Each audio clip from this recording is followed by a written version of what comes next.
Hello and welcome everybody, and we're coming back here with some Total War Warhammer 2, and we're going to be having a DBD Clan Civil War. So we're going to be having a rubber duck of war here going up against Ninja.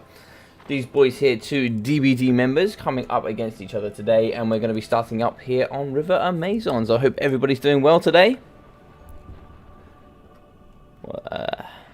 Alright, so let's get Ducky to pick and ban first, please. How's everybody doing today? So it begins, Cap, tell us. So it begins. Very excited for these two today. And then so we're gonna having 4 people playing today. We're gonna having a rubber duck of war here going up against Ninja Pinvin. As we're also gonna be going. Hey Poland, how you doing? Hey Flex, how's it going, man?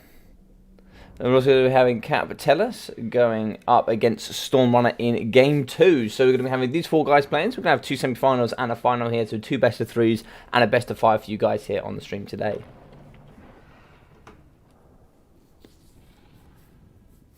So we're going to be playing on River Amazon. We decided the maps earlier. Let's hop into the maps here. So we're going to be going on to...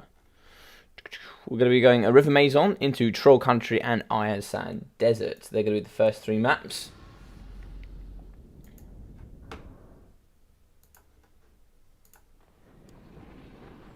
Just waiting for Ducky. So Dinos for Ducky, and he's going to have VP and Wood Elves. So interesting bang coming out of him. Pretty standard stuff for him, I think.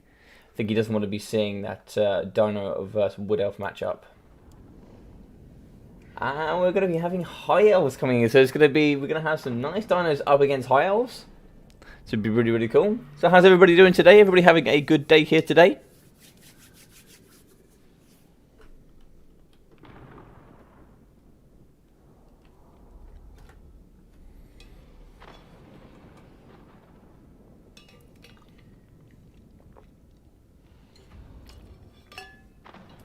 So this matchup could be quite an interesting one. You might see, you're going to be seeing a bucket load of spears coming here, as well as you're going to be seeing. Although I know that Ninja does like a good Star Dragon pick, so we could see a Star Dragon pick here for sure. Maybe with a Life Caster, maybe even coming in with Alariel.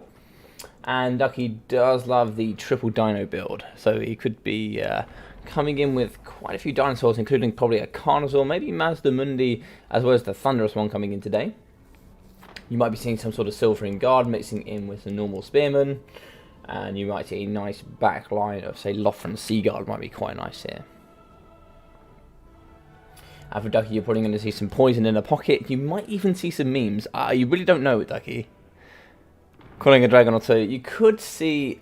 There would be no healing, but you could see, like, a Fire Mage on top of a dragon. You could also see, like, a Star Dragon. So you could see those 2 partnering together, or then maybe like a healing mage on the floor. You can see all sorts of things really today. I know that though he does like a big dragon. Or to be fair, actually, if he's going to go Star Dragon, I don't think he can go Dragon with... Imric would be cool. Imric would be really cool to see. I think we might see Imric coming from Ducky. Ducky does love the good old Imric pick. I don't know. I feel like the Rubber Duck of War here is going to bring something real memey. I don't know what he's going to bring, but I think normally in this matchup he'd go triple big dino for sure. If you bring dragons, you must bring the Dragon Tamer. Of course. You must always. Alright, looks like Melon Lord is ready.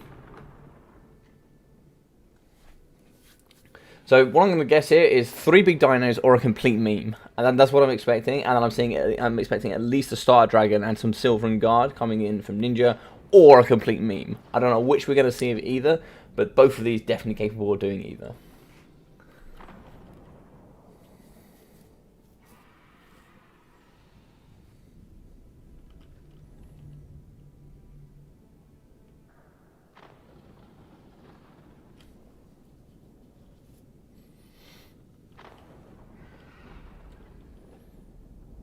So just going to be waiting on Ninja here. I'm sure he's got some big stuff up the sleeve.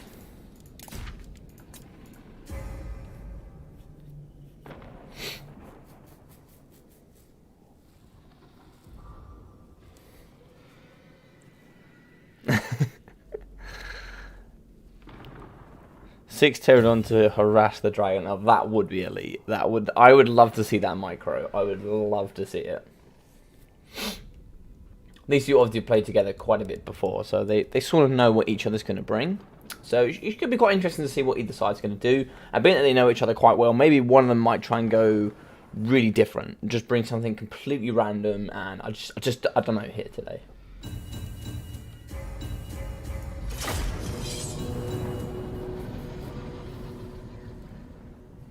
Perfect, so we're going to be hopping in.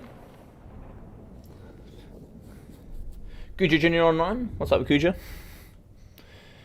I would love to see Rippers and Tic-Tac. Tic-Tac-Toe would be so fun in this matchup. I feel like he might get shot to death relatively quickly, but I would love to see it nonetheless. Like, just like a full Sky build. I'd love to see a full Skink build. I think it's possible. I think when it comes to Rubber Ducker War and a Dinos, anything is possible. And that's the great thing about him and bringing Lizardmen.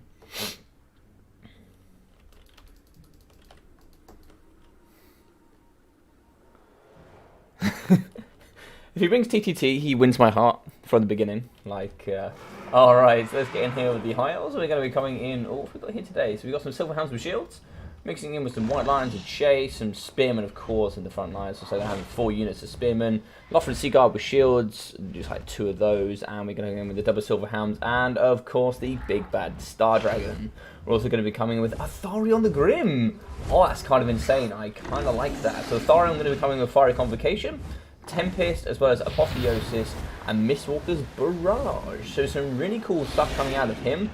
Lots of Spearmen here to deal with big dinos, and some nice Silver Hounds with shields, and they probably can't get too kited here up against the Lizardmen with their nice poison.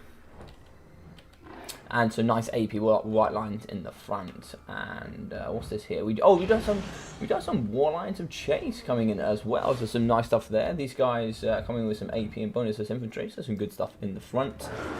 And as we can see here, and would you guessed it, I happened to guess what Ducky was going to bring. The Thunderous one coming in alongside Lord Mazdamundi and of course a Carnosaur. It's almost like I know him. Going to be coming in with the Ruination of Cities, Banishment, Shield of the Old Ones, Apotheosis, Curse and the Midnight Wind, Net of Amentok, Cold-Blooded, Sunburst Standard of Exotal, as well as Greater Arcane Conduit, and a nice Poison front line, I imagine. It's coming with some Skink Cohorts with Javelins, missing in with some Saurus Warriors with Shields, so we're going to be coming in 1, 2, 3 units of those, and a last unit of Skink Cohort with Javelins. I think we saw some sneaky Pterodons here somewhere. Yes, we did. Now, we always know every Ducky build comes in with some Pterodons, so we're going to be coming in with the Fearhawk Sentinels, as well as also coming in with another Sentinel unit of Pterodons.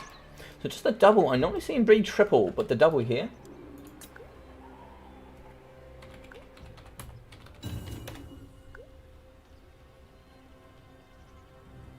I am ready.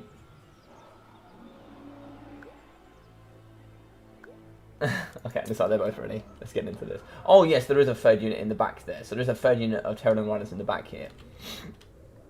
So I like that a lot. So also there's going to be a lot here in the trees. So in the trees we are going to be seeing the majority of the force. As long as he gets aggressive, I don't really mind too much. These guys are obviously clanmates, so they should know what to do. Standard. Yeah, Civil War just equals great content, period. So we are going to have a Atharion here coming on top of his eagle as well. It's pretty cool. I like the eagle with the stripes. So the big dinos here are really not going to fail where up in the trees. You're going to get all those negatives as well. So we do have a nice infantry front line though with the Saurus Warriors with shields. They should absolutely batter up against all the Spearmen. White Lions and Chase should do quite well up against those though, coming through the nice AP. But you get some poison to them with these Skink Cohorts with Javelin should do quite nicely. We also have some banishments, and so we're not going to see any Silver Guards, so we're not going to have that too much magic resistance there, but both are going to be coming towards each other. Not too much kiting either for the Star Dragon. We are going to obviously have the triple Pterodons that could do some good work for sure. In the back here, we all are going to see some of the Lothran Seaguard shooting up against the Pterodon Riders. In the front, we are going to be like going back and forward here with the Star Dragon, getting that poison missiles here coming out of the Thunderous one with the nice boys on top. Yeah, I'm going to be shooting it into the Star Dragon. Already doing tons of damage, surprisingly. So very good work there. Atharion is going to be going over. Tempest not necessarily needed too much. You might see if you can Tempest up against some Pterodon Riders. Might be a little bit of a waste of magic there if he wants to reserve here for some nice winds of magic to heal up his Star Dragon. Well, we are going to be getting a sneaky Lord Master Mundi pushing through. It looks like here we are going to have the Star Dragon hopping straight onto the Saurus Warriors with shields alongside Atharion the Grim. Some poison going into the side of the Star Dragon though. Coming down by about over 1,000 HP already, so some good work going on there. These Saurus Warriors are not going to be too bothered though. Looks like we're going to have a nice air effect and magic damage coming down on top of these Saurus Warriors. With some really nice poison here coming out of the Tender Riders, just shooting into the side of the Star Dragon. Some really nice javelins going in the sky as well. On top of the net, I just missed the net there. You can't really see it too well, but the net is going to be pinning coming here up against the Star Dragon. So we are going to be getting most of these boys moving through, and also coming the Ruination of Cities and Banishment are going to be very good at manoeuvring some of the stuff out of the trees here. But we are going to be pushing through the Silver Hounds with shields, maybe trying to see if they can get some nice charges here up against the Skin Cohort with javelins. But some nice charges coming out. So there's no more nets here for at least half a minute, so we'll be able to push in with the big dino. Some poison coming through, slowing down up against the Silver Helms. Silver Helms are going to try and whip around this flank and get straight onto the Skin Cohorts with javelins, but still some javelins in behind as well. Nice, good rear charges here coming out of the Thunderous one. Javelins coming in the side again, that nice poison. Look at the damage here coming up against the Silver Helms. Fantastic work there from the Javelin, as well as also going to be coming in with the rear charges from the Thunderous one. So we have lost one due to being terrified. The second one is going to be holding. We're going to be really pushing down on that leadership, coming down with, let's have a look here, 20 leadership here. So going to be very close to getting terrified off as well. Really struggling over here, but if we go back into the main battle line, we are going to see the Star Dragon. Star Dragon has already taken a truckload of damage. But coming forward, we are going to see the Lothran Sea Guard coming out, just poking their heads out of the tree line just to see if they can get into some Pterodon Riders. We do have Focus Sentinels in the back, coming with their nice rock drops to get on top of these bad boys, and they can do some good work for sure. Over here on the right hand flank, we are going to see the double units here, so about 40% HP left on these Super Helms, and these guys come out to 3/4. What's up, Swarf? How you doing, bro? We're also going to be seeing the double dino here racking, and this is what Rubber Ducker was really good at, keeping these boys nice and close to each other. But as you can see here in the pocket, we are going to be having some Saurus with the nice Air of Effect net coming down. Brilliant. So we're going to be netting Atharion the Grim, as well as the Star Dragon and some Spearmen. Dead these boys down so we get all the big boys coming in, including the bonus large anti-large Carnosaur. That Carnosaur can get it in and absolutely destroy this Star Dragon. We're very good here. Unfortunately here, Lord Master Mundi getting a little bit blocked here up against the Thunderous one. Really want to get that Carnosaur whipping round and get some good damage there. Atharion the Grim though, look at the damage. Atharion really struggling, and Shield of the Old One's going down as well. Going to get some good damage value up against the Spearman. That 22% damage resistance is going to be very good there in negation. Just get to the get the boys in here and get some good damage done. As you can see here, going to have to be starting to push now coming into the high elves. They really need to gamble on here. We are going to have a very nice Tempest in the back going up and absolutely smashing the Fork Sentinels. There's some really good damage value coming out of that Tempest. Very good work there coming out of Atharion. As we can see here, we're going to have dinos everywhere. We're going to have the true leader here coming in with Zlak. Zlak's going to be really pushing through these Spearmen, causing that terror absolutely everywhere. And where's that Carnosaur? There's the Carnosaur. So the Carnosaur's going to be in. We're going to be fighting here up against the AP coming into the white lines of chase. Atharion's struggling here on 1.9k health, and the Star Dragon coming in at 4,600. Oh, a really nice breath attack going on to Zlak. Lord Master Mundi here going to be on the top, just pretending to do that magic. Star Dragon is going to be hopping down straight. I think that could be difficult there, but it's like he's going to, yeah, that net coming down. I thought it was about time we were going to see a net. He's going to be pinned in place and absolutely smashed from all sides here, coming in from Thunderous One as well as Lord Master Mundi. And we get a nice look over here. This dragon is really in a bad place right now. We really need to see that Carnosaur get nice and close, but that Star Dragon is going to be pinned right in. Atharion going to be able to do nothing up against this net. As you can see here, the Star Dragon is going to be breaking more than likely. That damage coming through, absolutely incredible. And the really nice artillery effect here coming in from the Thunderous One is going to be very good at shattering and breaking using that artillery. So the Star Dragon is going to be going down. Would he come back though is the question. So he's going to be on 1.5k. He can obviously get some healing coming in from Atharion the Grim, but Atharion's going to need some healing soon as well. He cannot be getting hit and peppered from all this poison damage coming in from the Thunderous One. Thunderous One is going to be running out of ammunition though, so ammunition now will be gone, but balance of power far in the Lizard Man favour. Really need to get this Star Dragon back to the battlefield and get him healing. He's a lot of the winter magic, a lot of the balance of power here coming for the High Elves. In the back though, we do have a healthy unit of Pterodon Riders. These boys can obviously skirmish off as well. But as you can see, not going to be favouring too much. The Spearmen here, all going to get pushed off. White Lines of Chase absolutely destroyed here. Don't think there's too much that the High Elves could do here in this pocket to save themselves. We need to get these healthy units of Spearmen forward here to come in a nice formation and try and see if you can use some nice attacks here coming out of the Star Dragon. Maybe some breath attacks could be quite nice. The Carnosaur far too healthy though is the problem. Can they do anything up against this Carnosaur is the question. Unlikely. I think the only way you can, you need to kill one of these dinos if you really want to stand a chance. Balance of power is starting to come back more towards even now, as you're going to get some good heals on the Star Dragon. But Atharion also going to hold a massive balance of power here. Him being this damage is going to be very difficult. The charge going down with the Star Dragon could be a bit of an issue. As you can see, although he is going to be breaking and terrifying skin, yeah, that's exactly what I was expecting. The net is going to come down, and the Carnosaur's far too close, unfortunately. Yeah, a good shield coming down. Rubber Duck of War, fantastic with the triple dino play here. Absolutely destroying up against this Star Dragon. Fantastic work here in the background. We really need to see a Thoron getting in here as quickly as possible. A really nice banishment here going in the back. There's some good damage coming into the Silverhound. Silverhounds are going to be a little bit too late, unfortunately. Shattered unit of War Lions to chase. And also going to be the broken Star Dragon. Surprised it's not shattered. 600 HP left. It's going to be holding on just about, but the white lines are chasing them to come in and do some good damage. Shattered units here from coming with the high elves as well. Shattered left, right, and centre, using both of the cavalry. We do have a Tharion though. He will be coming through. What can he do here? Healing going down on top of Lord Mazda Mundi. He's going to be coming in about 4.7k HP, so still lots left to do for him. Is that a Ruination Cities in the back, or is that going to be a spell? Yeah, it's a Ruination. Oh, that damage very good up against the Spearman. Brilliant stuff there. A Thorin at the top. He's going to break, and that's going to be game 1.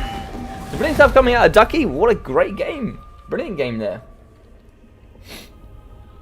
I really liked the initial idea coming out of Penguin. He really tried there to keep most of his force protected while he tried to get some good stuff with the Star Dragon. But the Star Dragon just got hit really hard early on with the triple Pterodons, as well as also actually the surprising poison damage coming out of the Thunderous one, and some really nice javelin plays in the middle there, getting some good damage up against the Star Dragon. Star Dragon though coming with 928 damage value, a little bit of shame there, but he still did very well, got some good breath attacks and managed to swoop down. Unfortunately that net absolutely pivotal here in this matchup. 8 kills with 385 damage value here for the War Lions of Chase, 23 kills, 320 for the Silverhounds, 47 for 460, 34 kills for 430, and a Tharion coming in at 1.4. So Tharion didn't do too bad actually, coming in with a really nice Tempest I saw there, especially up against the Fork Sentinels, really good stuff in that pocket. But, yeah, here we go. 15,600 damage dealt, 1.9k damage value, 148 kills for Lord Mazda Mundi. 22 kills, 1.3k damage value for the Pharaoh Carnosaur. And the Carnosaur actually wasn't in there for too long up against the Star Dragon or a Tharion. He did get to nip at the ankles of a Tharion at the beginning, and then got to nip at the ankles here of the Star Dragon at the end. But still got some tremendous value. 76 kills for 3.8k damage value here for the Thunderous one, just showing why this bad boy is so good. And actually, in my opinion, I think he's S tier. I think it's actually my favourite monster here for the Lizardmen. Apologies. And the ROR engine they got on is just so good in my opinion. I think it's one of the best monsters you can partner up with Lord Mazda Mundi here on top of Zlak. I think it's just incredible. But 550 damage value coming out of the skin cohort, 26 for 280, 800 and 400 and 660 in from the Saurus. The Saurus doing very well on the front. A little bit of a bait as well, just forcing that dragon down, getting the net, getting the damage there. A little bit unfortunate here, especially for this unit. This boy got destroyed relatively quickly up against the leaping Star Dragon. There's very good stuff in. Let's get some GGs all round.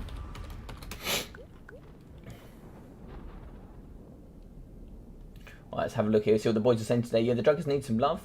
The Dragons do need some love, that's for sure. Yeah, that 3.8k damage value, absolutely insane. Yeah, no, it's true. It's true. I mean, I love seeing people come with the dragons. Dragons are so glass cannon, but at the same time they're so cool and so fun to use. And like from a casting perspective, I love it. I love seeing a big dragon. Like I recently cast Ice Power going up against Artisan Tech Priest, and I thought it was an amazing play with the dragon. The cycle charging, the breath attacks, the magic. It was incredible to watch. Coming in for the Vampire Lord, it was really nice to watch. So yeah, some really good stuff there. So it looks like we are going to be having some Wood Elves here. Yes, let's just double check the map here because I've got it all on Discord. And I do thoroughly apologise as well today. I am a little bit tired. I did a massive 13-hour shift yesterday and a shift today, and I've got another shift tomorrow, so I am very tired. But coming in with Troll Country for the second map here today. So let's get on to Troll Country. All these boys know the maps we're playing. Why I sent them in the Discord so they know what they're doing. But just to catch myself up.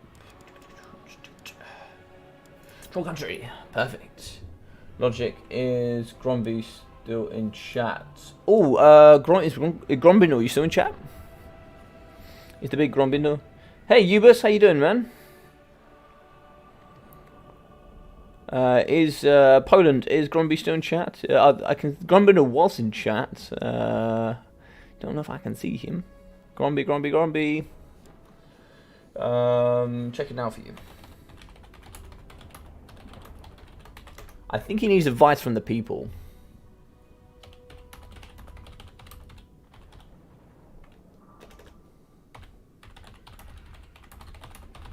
Do you need advice from the people is the question. I think he needs advice from the people, that's what he needs. I like his videos because they always have at least some info I didn't know.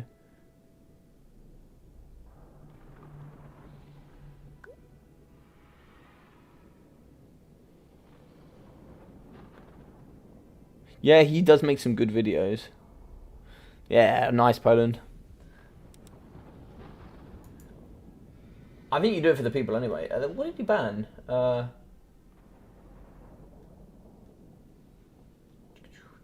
Oh yeah, even Ducky says here they are very glass cannon for sure.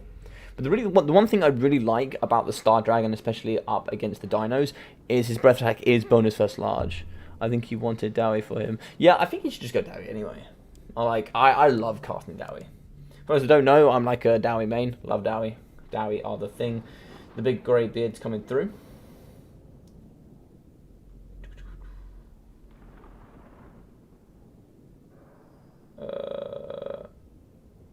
Is he banning Empire?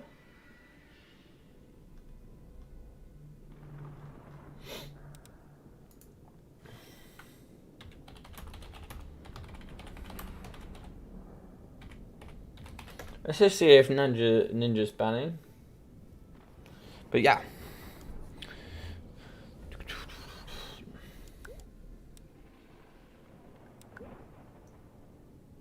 Ah, VP and Empire. Did I miss VP?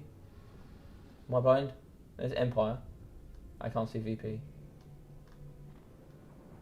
Oh, WE, I'll ban VP. Oh, I missed the top bit there. I just saw WE. Okay, so Vampire Pirate ban coming, as well as the Empire ban. Don't know how. I think like you could do quite well against Empire. I think with what else, but definitely would want to be buying Dowie.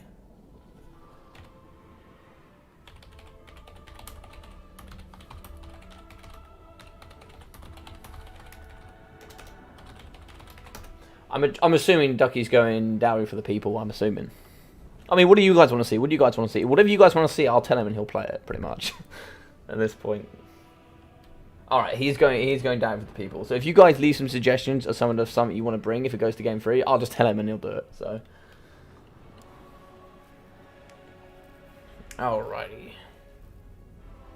So we're going to be on Troll Country next. Now, if you're the Dowie here, this matchup's changed a little bit. If Rubber Duck needs ideas, bring a full Slayer build. Alright, hang on. So a full Slayer build works really well here. The only one thing is magic damage with a full Slayer build. Gotrek has magic damage, but he's one of 4.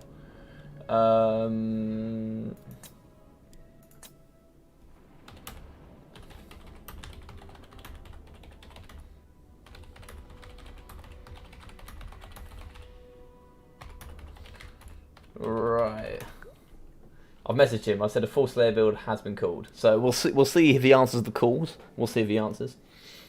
But a full Slayer build actually works quite nicely here because actually the Slayers are faster than most of the range units here coming in from the what else?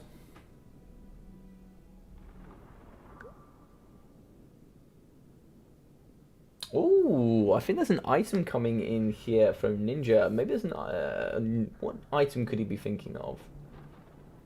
Is he thinking of like the net? Is he thinking of like net of the Raymer or something? So I think there's several ways you can. I think one thing that's really changed his balance. Okay, sorry, I was playing with my clanmate. No, you don't necessarily need him, bro. Just wondered if he was here because I think Ducky wanted to put on a show for Gromby with the Dowie. I think that's why. But I think considering you've got the ROR Stag Knights coming in with the ethereal status, really changes this matchup quite a bit, actually. Okay, there's going to be the item. I don't know what the item is, but interesting stuff.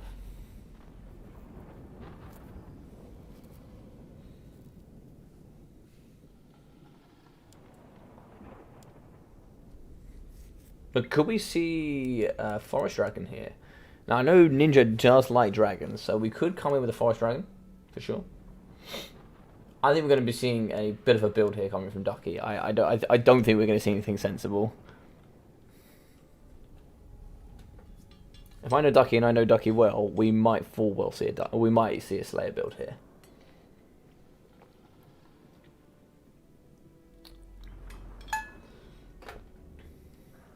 So in this matchup, you definitely need magic damage. So what you're going to be needing from here, just in case the Stag Knights do come in, there's only 4 units. You can have the High King, you can have either Grombrindle, or you can be having Gotrek, and the last unit is the Pete Gayguard. They're the only 4 bits here in the entire Dwarf roster that do magic damage. So you know at least one of those are going to come. That's something you can guarantee as the Wood Elf player that will have to come in this matchup. So Melon is ready. Let's get the big Melon in here. I love it originally, like, Ducky decided to just change his name to Melanor, so nobody knew online who he was. He's now played Melanor so much that now that's who everybody assumes that he is. So he's been telling me he's going to be changing that again. Oh, 0 gold build coming from Ducky. This must be a new build, so I don't know about this build. I don't know about many 0 gold builds in for the Dowie. I don't think there's a Slayer 0 gold build as far as I'm aware. There is one, I think he might have gone full Slayer. I think he might, there is one full Slayer build I can think of that will, that involves Gotrek that will allow him to be a 0 gold build, I think. That will come in with the Slayer King, it will also come in with Gotrek. Oh, okay, so no Slayer build, but we'll be coming in with my boy. Okay.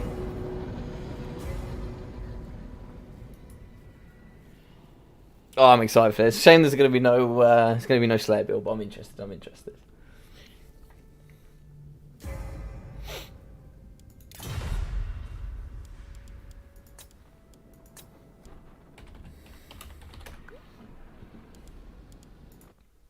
Oh, so I think when he means my boy, I think he means Belegar. So I think we're going to see Belegar Ironhammer today. To be fair, I love all the Dowie. I love all the Dowie and all that lore, even sometimes when it's stupid. But he could be seeing a Belegar army here today. I like Belegar as a nice cheap option. I really dislike the fact that they increased Gromby's price. I'm ready. Just see if Ninja's ready. Yeah, looks like he's ready.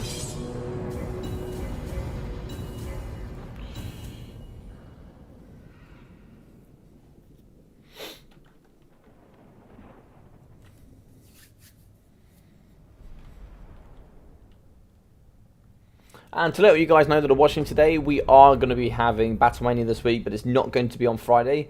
I have a humongous shift tomorrow that unfortunately is not going to allow me to cast for the very first Friday in a very long time.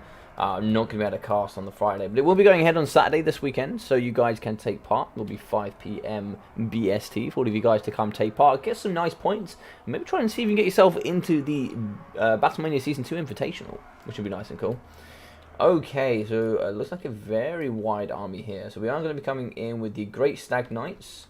Just some normal Great Stag Knights. Look at these guys with their fantastic green. Really like these guys. Going to be coming in with the Frenzy, as well as the Physical Resistance, 20%, and that nice Fear. 90 speed with the 70 charge, making these boys very dangerous. Very dangerous.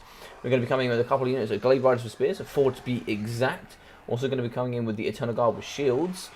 So we have 2 units of those. Do we have any more over here on the flanks? It doesn't look like it. So we're going to be having some Glade Guard here with the Starfire Shafts, I assume. So it looks like we're going to have a couple of units of those. 5 units to be precise. A few units of Eternal Guard on the front line. Now, a really interesting pick. Dryads are not something I would bring in this matchup. The reason why I wouldn't bring these is they all have magic damage, which negative 25% negation there. But they're also going to be coming in with a weakness to fire. Lots of fire here in the Dowie build. So coming here, we are going to have some Rangers. Is this going to be a full? No, so it's not going to be a full Vanguard build. Who are we coming in with today? So we are going to come in with a Master Engineer. Fantastic stuff. I know he doesn't rate the Master Engineer at all, but we are going to be coming in. Oh, coming in with Grombrindle! Hey! Big Gromby coming in. So Gromby going to be coming in with Flash Bomb, Foe Seeker, and also Grombrindle has no fear. Okay, we're going to be coming in with some Slayers in the mixture as well, mixing in with some Ultron Raiders, the ROR here. Coming with a really nice ability. So if we hop in here, their really nice ability is going to give them the negative 30 armor, 22% missile resistance, and negative missile parry. March 1 Ultron is very good. So coming in with a second unit of normal Slayers. Oh my god, there's so many Slayers. So Dragback Slayers on the left, and another unit of Slayers on the right. So 4 units of Slayers. We're going to have some miners with blasting charges, more blasting charges just everywhere. I absolutely love this build. And is that double Master Engineer? Or am I making this up? Let's have a look. So single Master Engineer, Thunderers, 2 units. We are going to be coming with the Gobbler. I like this a lot. It comes in with the negative, I think it's negative 16. Yeah, so negative 16 due to Discourage with the Slayers on top. So we're also going to have some Blade Riders in the back side here. So we've got some nice flanking potential. And over here we are going to have some Rangers on the flank to get some good volleys in, I'm sure. So who was the Lord choice here today? So we are going to be coming in with Dreicher. So she's going to be coming in with her summon. Dreicher also comes in with magic damage as well. But she's going to come with Rouse of Wrath from the Dryad summon, Pit of Shades, Pendulum, and also coming with Enfeebling Foe. I'm going to be coming in with the Waystalker. Waystalker, very dangerous. Going to be coming in with its really nice ability, as you just saw there. So it's going to be coming with Arrows of Kurnos and also Hawkish Precision. So that's why I really like the Rock Lobber here in this match. I'm going to get that nice range, but look at that damage already in the back. Down to 2 already, thanks to coming in from his ability. Coming in with the Arrows of Kurnos, able to shut down one of the Grudge Throwers already.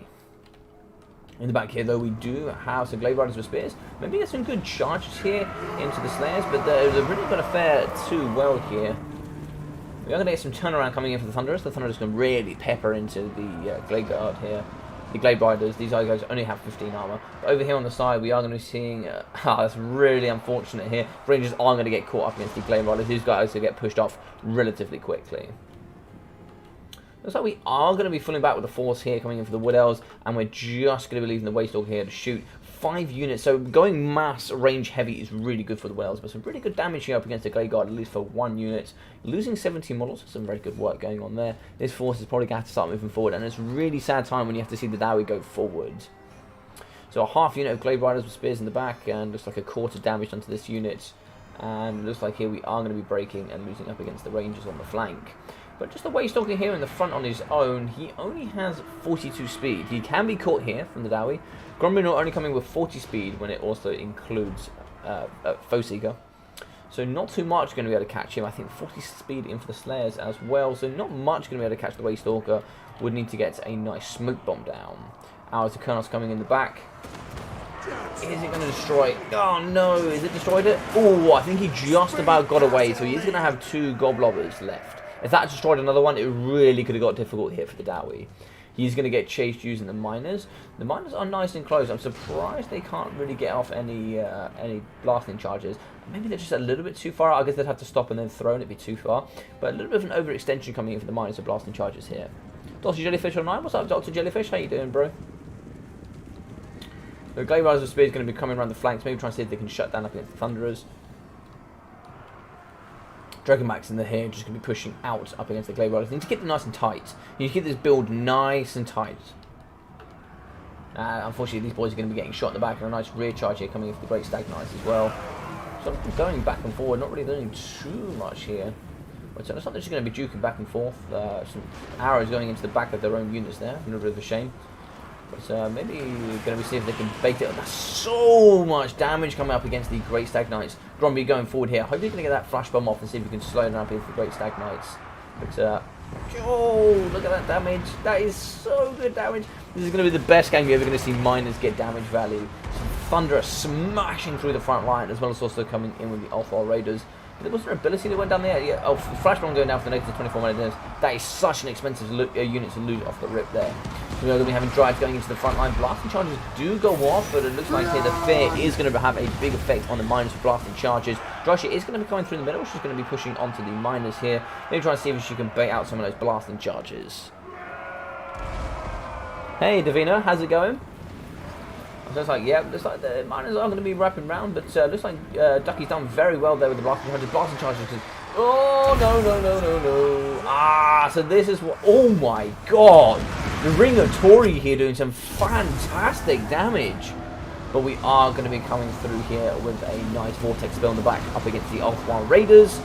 Cannons... Oh, my God, that Ring of Tory was incredible. So you just come in Ring of Tory, no entrenchments, just Ring of Tory in the back. That's why he's gone here and brought the Master Engineer. Very good stuff.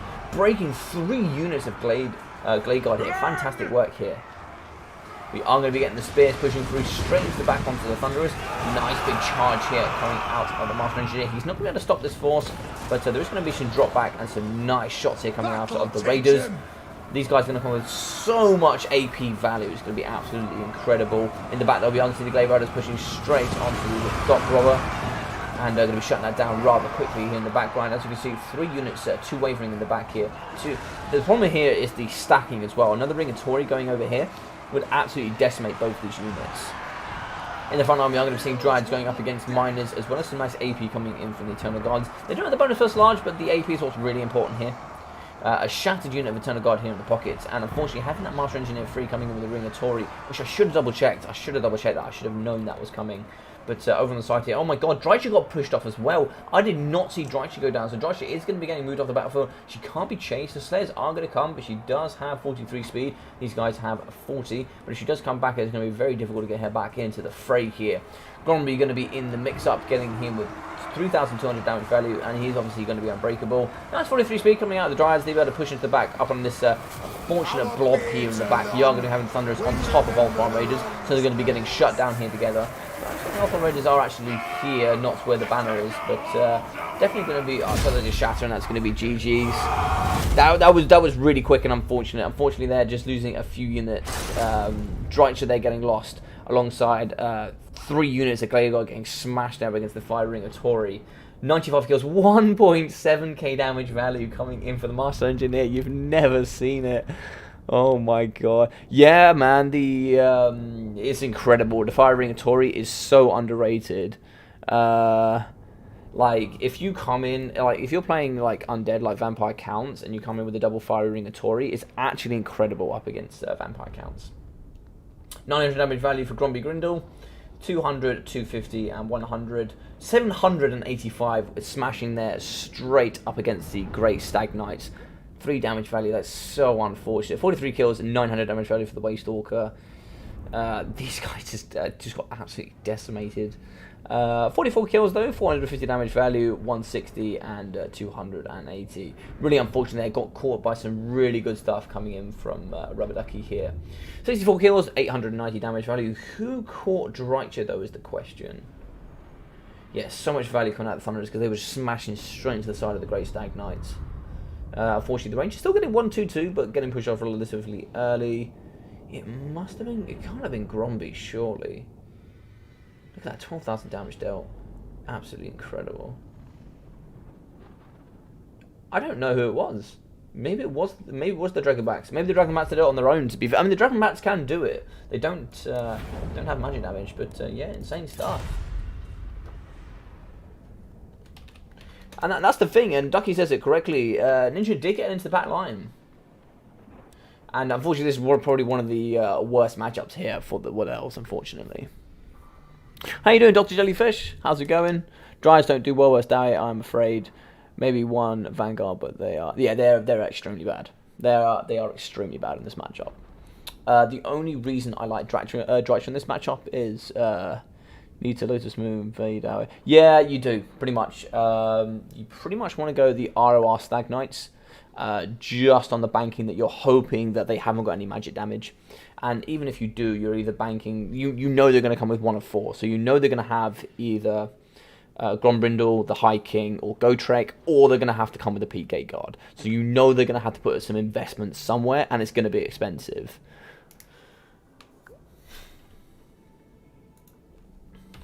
Amazing. Well played to both these guys. So we'll be going straight on here into the next game. So we'll be getting Cap Tellus here up against coming in with Storm Runner. Let's get these boys here. So let's go at Cap Duck. And at Storm Runner. And we will be going to a best of 5 here for the finals for you guys today, but we're going to be coming in with Outdorf Outskirts, coming in into a Stylian Tomb, as well as Schwarzhafen. So Cap Tellison here, thank you very much for playing Ninja. It was really nice to see you here today, bro. And yeah, it's been really nice to get know some of the DBD guys. It's been really fun to play with some of these guys. But only on maps with good Vanguard. Yeah, no, it is playable. It is. You can bring anything in any matchup. You just got to know you're going to have a massive disadvantage off the rip. So let's jump in here with some of the stuff. Ah, yes, not.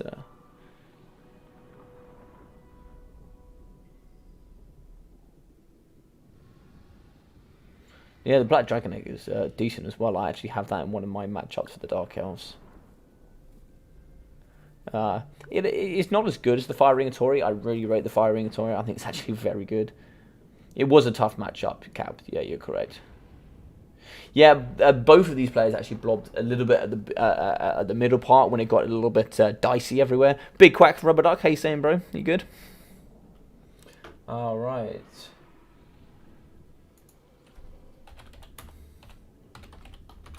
Hey Camp, how's it doing, bro? Big boy coming in today, absolutely showing off. Coming in with these TK. A moto of Taranto. Yeah, man, DBD guys are really cool. Really like these guys. It's been really nice to get to know them. They're really cool guys. It's always good fun to watch these guys play. And Stormrunner's been sending in some absolutely great builds.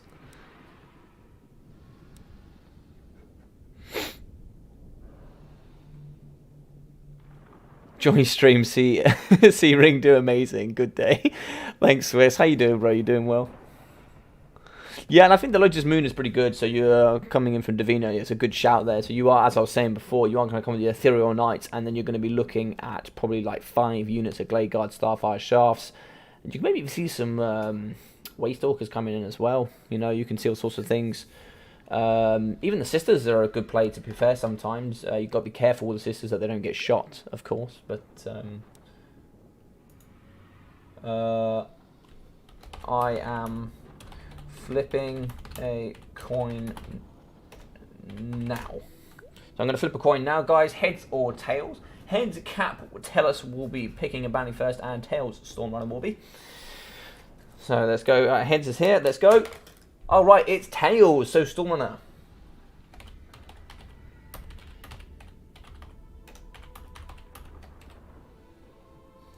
Oh, P and B.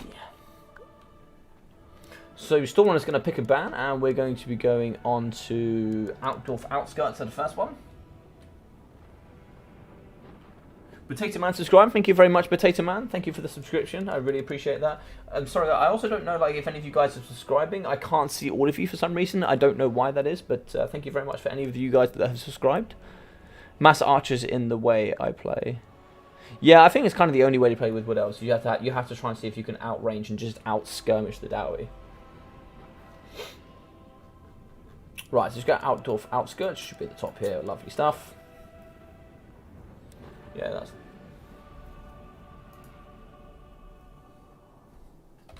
Yes, please.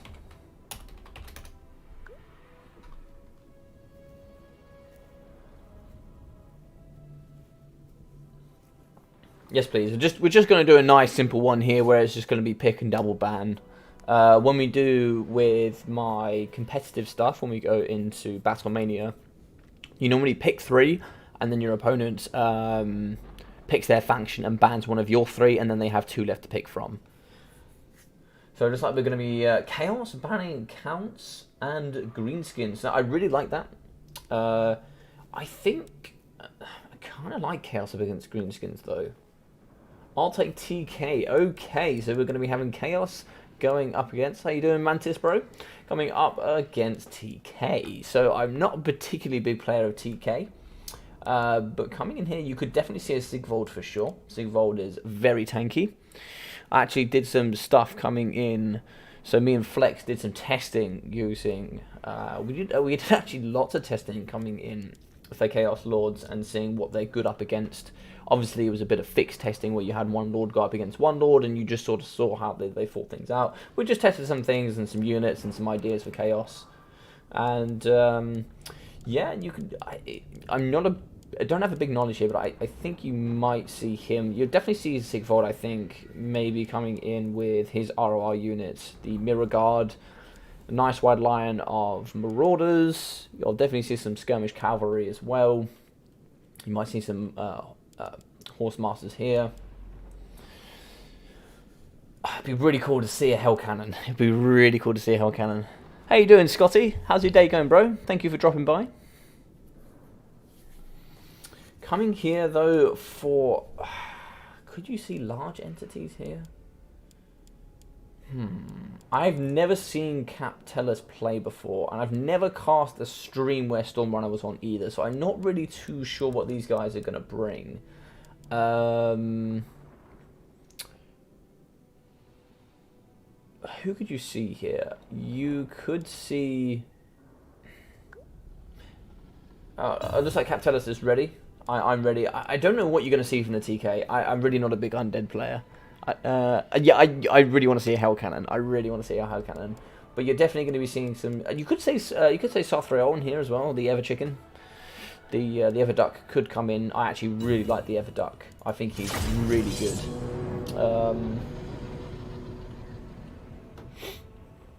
Archeon could be good as well, actually, with Burning Head.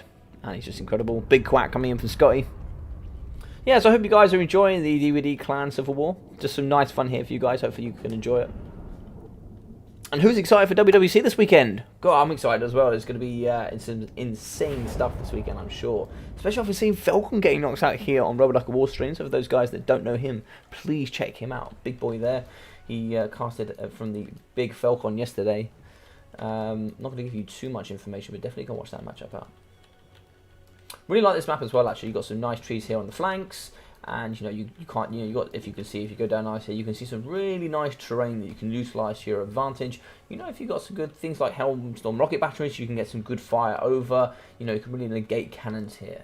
Ooh, so we are going to be coming in with a Chaos Sorcerer Lord of Fire.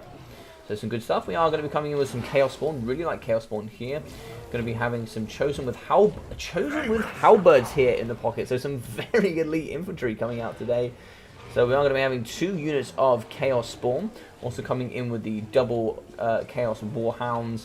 Some Marauder Horsemasters, 2 units of those, and the 2 units of the Throwing Axe variety. These guys 600 and 750 for the Horsemasters. Some Chosen with Halberds. Fantastically elite here, coming with some Chaos Marauder front lines. So it's like 4 units of these bad boys.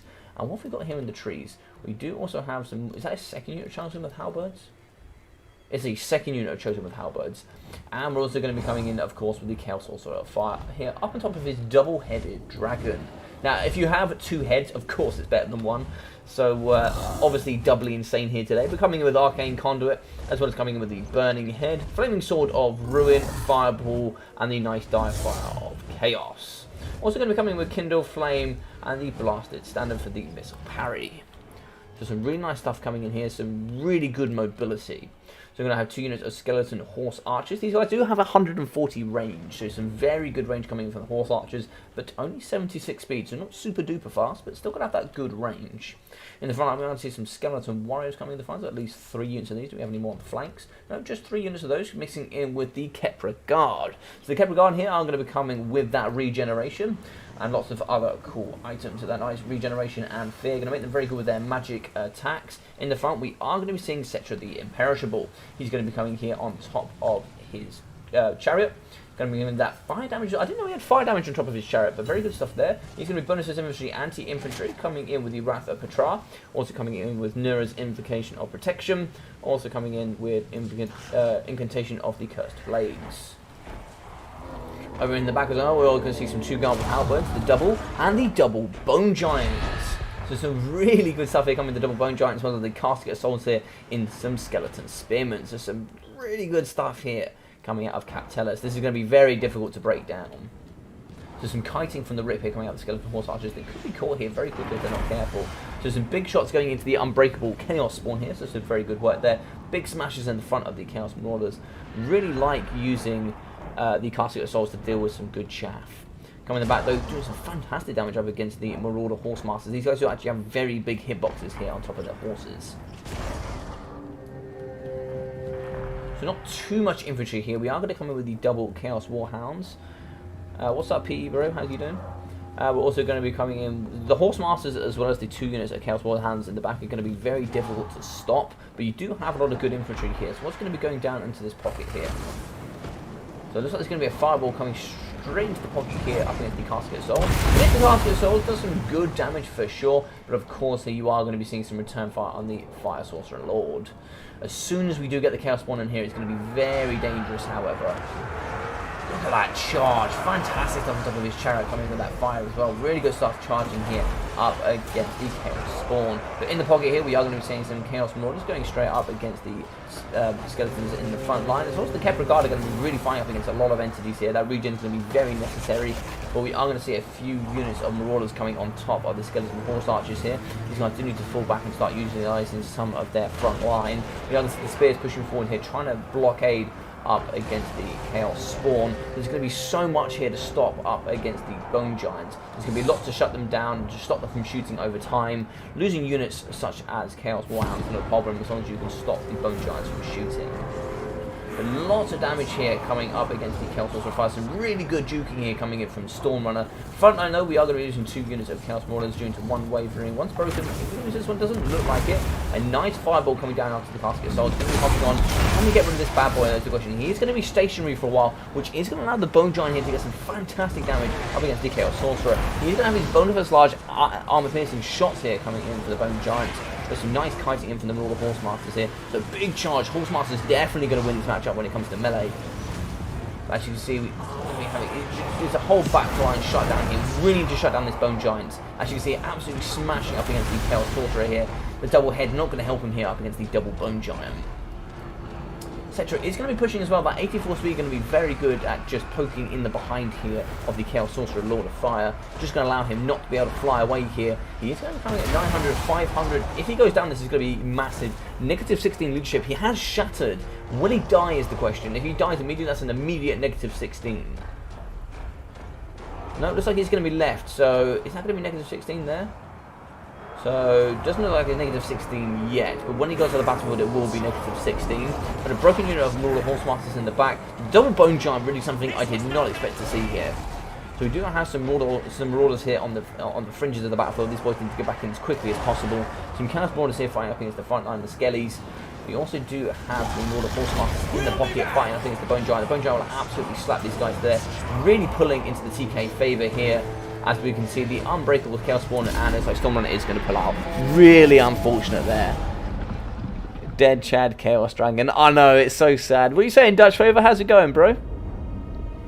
Yeah, I love seeing the Chaos Dragon, man. Oh, it's so cool to see some dragons here today, especially with the double heads. If you have 2 heads, you're definitely more cool.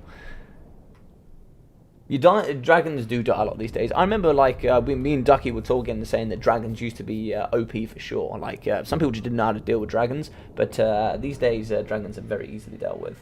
So, 88 kills, 829 damage value here for the Kepler Guard, and still lots of HP left for these boys. Setra coming in with 1.5k, and 35 kills, 750 for the Casket of Souls. Casket of Souls did fully die, so some good stuff from the Chaos Lord of Fire.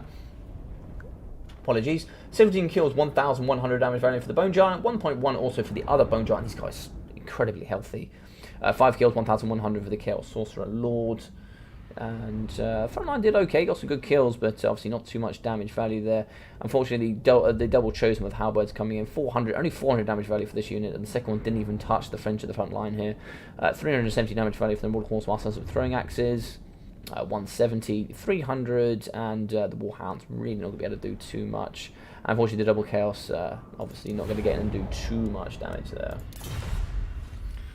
GG's, let's see what these guys are saying. Where were those chosen that got 0 value? They were up in the trees, if you guys remember. So in the start, they were on the right-hand side. I said, oh, is that the second unit chosen there? Yeah, they were just in the trees. I don't even know if he moved them or they were just too far away from the front line to do any damage at all. Or maybe he forgot about them, I don't know. Yeah, how it's got stacked on the range isn't the easiest thing. Yeah, the double bone giant was yeah. I actually thought he was going to struggle with the double bone giant, getting the walls in the back as well as also the raw horse masters, getting that damage in there. Might be able to shut them down, but yeah, really good build coming out of TK. That's why I struggle against TK. It's pretty much only my greenies that can beat those TK. GG indeed. Can't wait for Tenzich. 10. Well, what is 10 each? Change in mass now. A zombie can start 30-ton dragon from taking off. Oh, really? Is that like a new thing, Davina? I'll take Empire, Ban Skaven, and Dowie. So 2 very good bands there. 2 very good bands. What could you see here, though? You could definitely have some greenies come in. I don't know if Stormrunner plays the greenies. I know he likes his Dark Elves. That's for sure. Let's go see what Stormy's going to bring here today.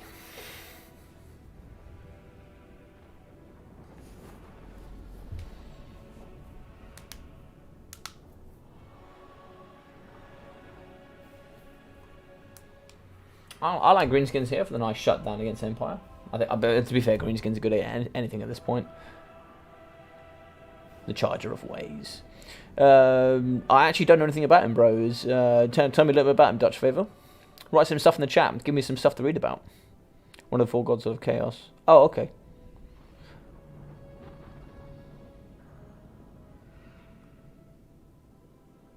Oh, okay. Is that when they did all the changes to the Dowie as well? That's when they changed Ruin and Wrath and Ruin, right? Is that what you're talking about, Davina?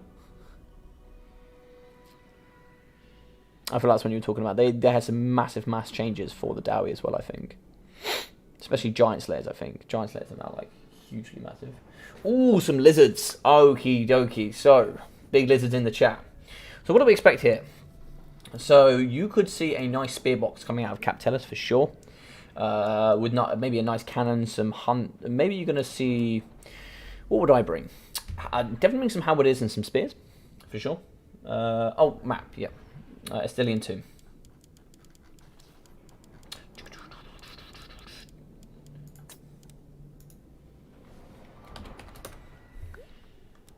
So Estelian Tomb coming up. So if you're Captellus and you're coming in for the Empire, you're definitely going to bring in some spears, maybe some halberdiers as well. You might see the ROR handguns come in as well. I can't remember the name off the top of my head, but the ones that do the magic damage. You're also going to see some bonus with large huntsmen come in as well, at least 2 units of those, a nice spear box.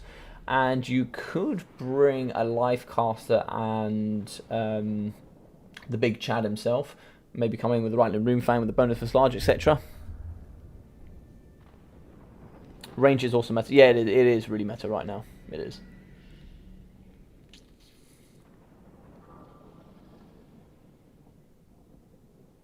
Maybe I'm saying the name wrong. Is he the Ever Chicken? Does he look like that? He has a duck-looking face. Listen, it's all about corn. That's what it's all about. It's all about war. It's all about war. Only dragon I use is a twins. I think if I'm bringing the twins, though, I'm bringing them on the eagle. I just like the mobility on the eagle. I just kind of like rate mobility over just like a mass entity, I guess. To be fair, I also suck with mass entities. I always get them killed.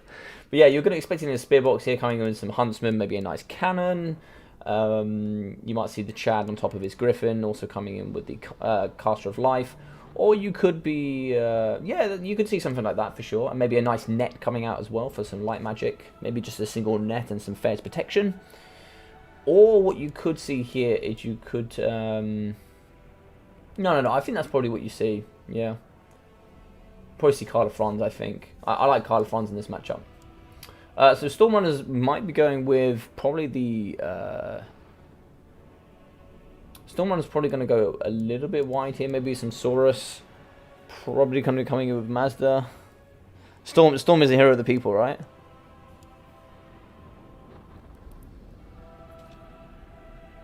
What do you bring in this? What do you bring in this matchup, Ducky? Ooh, okay. Very nice. That could be some very nice work there. This was not what I was expecting. So we are going to be coming in with this as well. Okay, so pretty much coming with the good stuff that you would expect. Tom Silnick, thank you very much for the subscription, dude. I really appreciate that.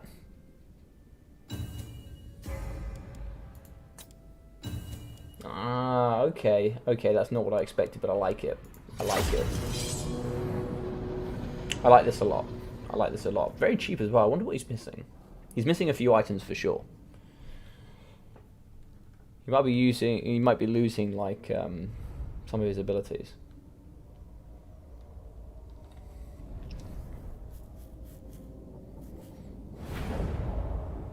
TTT gang, rise up. Unfortunately, no TTT here today. Only Hand of the Gods though. Hand of the Gods coming out today though. Alrighty, so we'll go over here for the lizards. So there's a bit of cavalry coming out here today, so we are going to come in with some horned ones, so some nice cheap boys here. So some horned ones, very interesting pick. I know not some of your favourite here, Ducky, but horned ones very expensive. I think they're 1.5k in value. So coming in was also some cold one spear riders with a bonus of large armor piercing, anti-large. Also coming in with the revivification crystal, another favourite of Ducky's here. Coming in, so he does have that nice healing ability there, which can be used every 60 seconds for up to 624 HP heal. Coming in with some skin cohorts of javelins in the front line, making it nice and wide, 3 units of these, and 3 units of Saurus Warriors with shields. Also coming in with the Heaven's Magic. Heaven's Magic here going to be coming Curse in the Midnight Wind. Also coming in with Wind Blast and Harmonic Convergence. Also going to be coming in here with some more Carbon Spear Riders. Yeah, let's get on top of Krokgar. So what's Krokgar? Definitely coming with Hand of the Gods, of course. You can't take Krokgar without Hand of the Gods. So Hand of the Gods coming in, as well as Swiftness of Itzel, also Deadly Onslaughts and Sacred Spawn of Exotl. Lots of good stuff coming here. 75 speed, not too bad for him. So let's get a nice overview here. Did I miss anything? Cobblin Spears, horned ones, and so 2 Cobblin Spears and some horned ones then. So very expensive on the cavalry here. So a front line of 3 company militia who can fire whilst moving. So 4 units of these in the front line. So some very good stuff there. We're coming with the ROR. No ROR here today. Also going to be having some handgunners. Oh my god. There's a lot of handgunners, including the silver bullets. That's what I expected. So a witch hunter coming in here today. Awesome stuff. Let's get in on this bad boy. What's he got? So it looks like he's just going to be coming with Tools of Judgment. So coming in with the Accusation.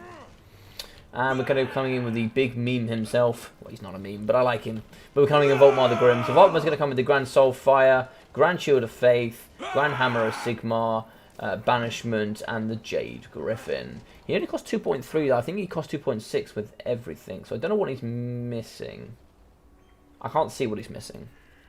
If he's missing something, I don't know what it is.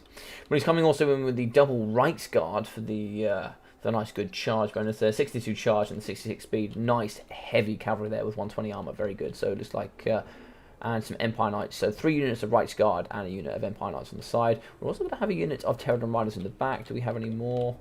No, it doesn't look like it. So a mass front line, including fire magic as well. Coming with Burning Head, as well as also coming in with the protection spell there for the plus 24 melee defense. Look at that disgusting fire coming out to the front. So the 4 units here of skin cohorts of javelins at the front are going to do some very good damage up against this as well. Oh my god, this is disgusting to watch. But the bronze shield coming here out, the Source Warriors, could be very good. Both saying good luck, have fun. Really, really awesome dudes. Really nice to see. Rights Guard are going to be going forward, charging straight into the really good stuff coming out of Cap Tellus. Really getting on the advantage here as the cavalry from the Lizardmen are going to be ready here to counter charge. But Krokgar coming through at that 75 speed.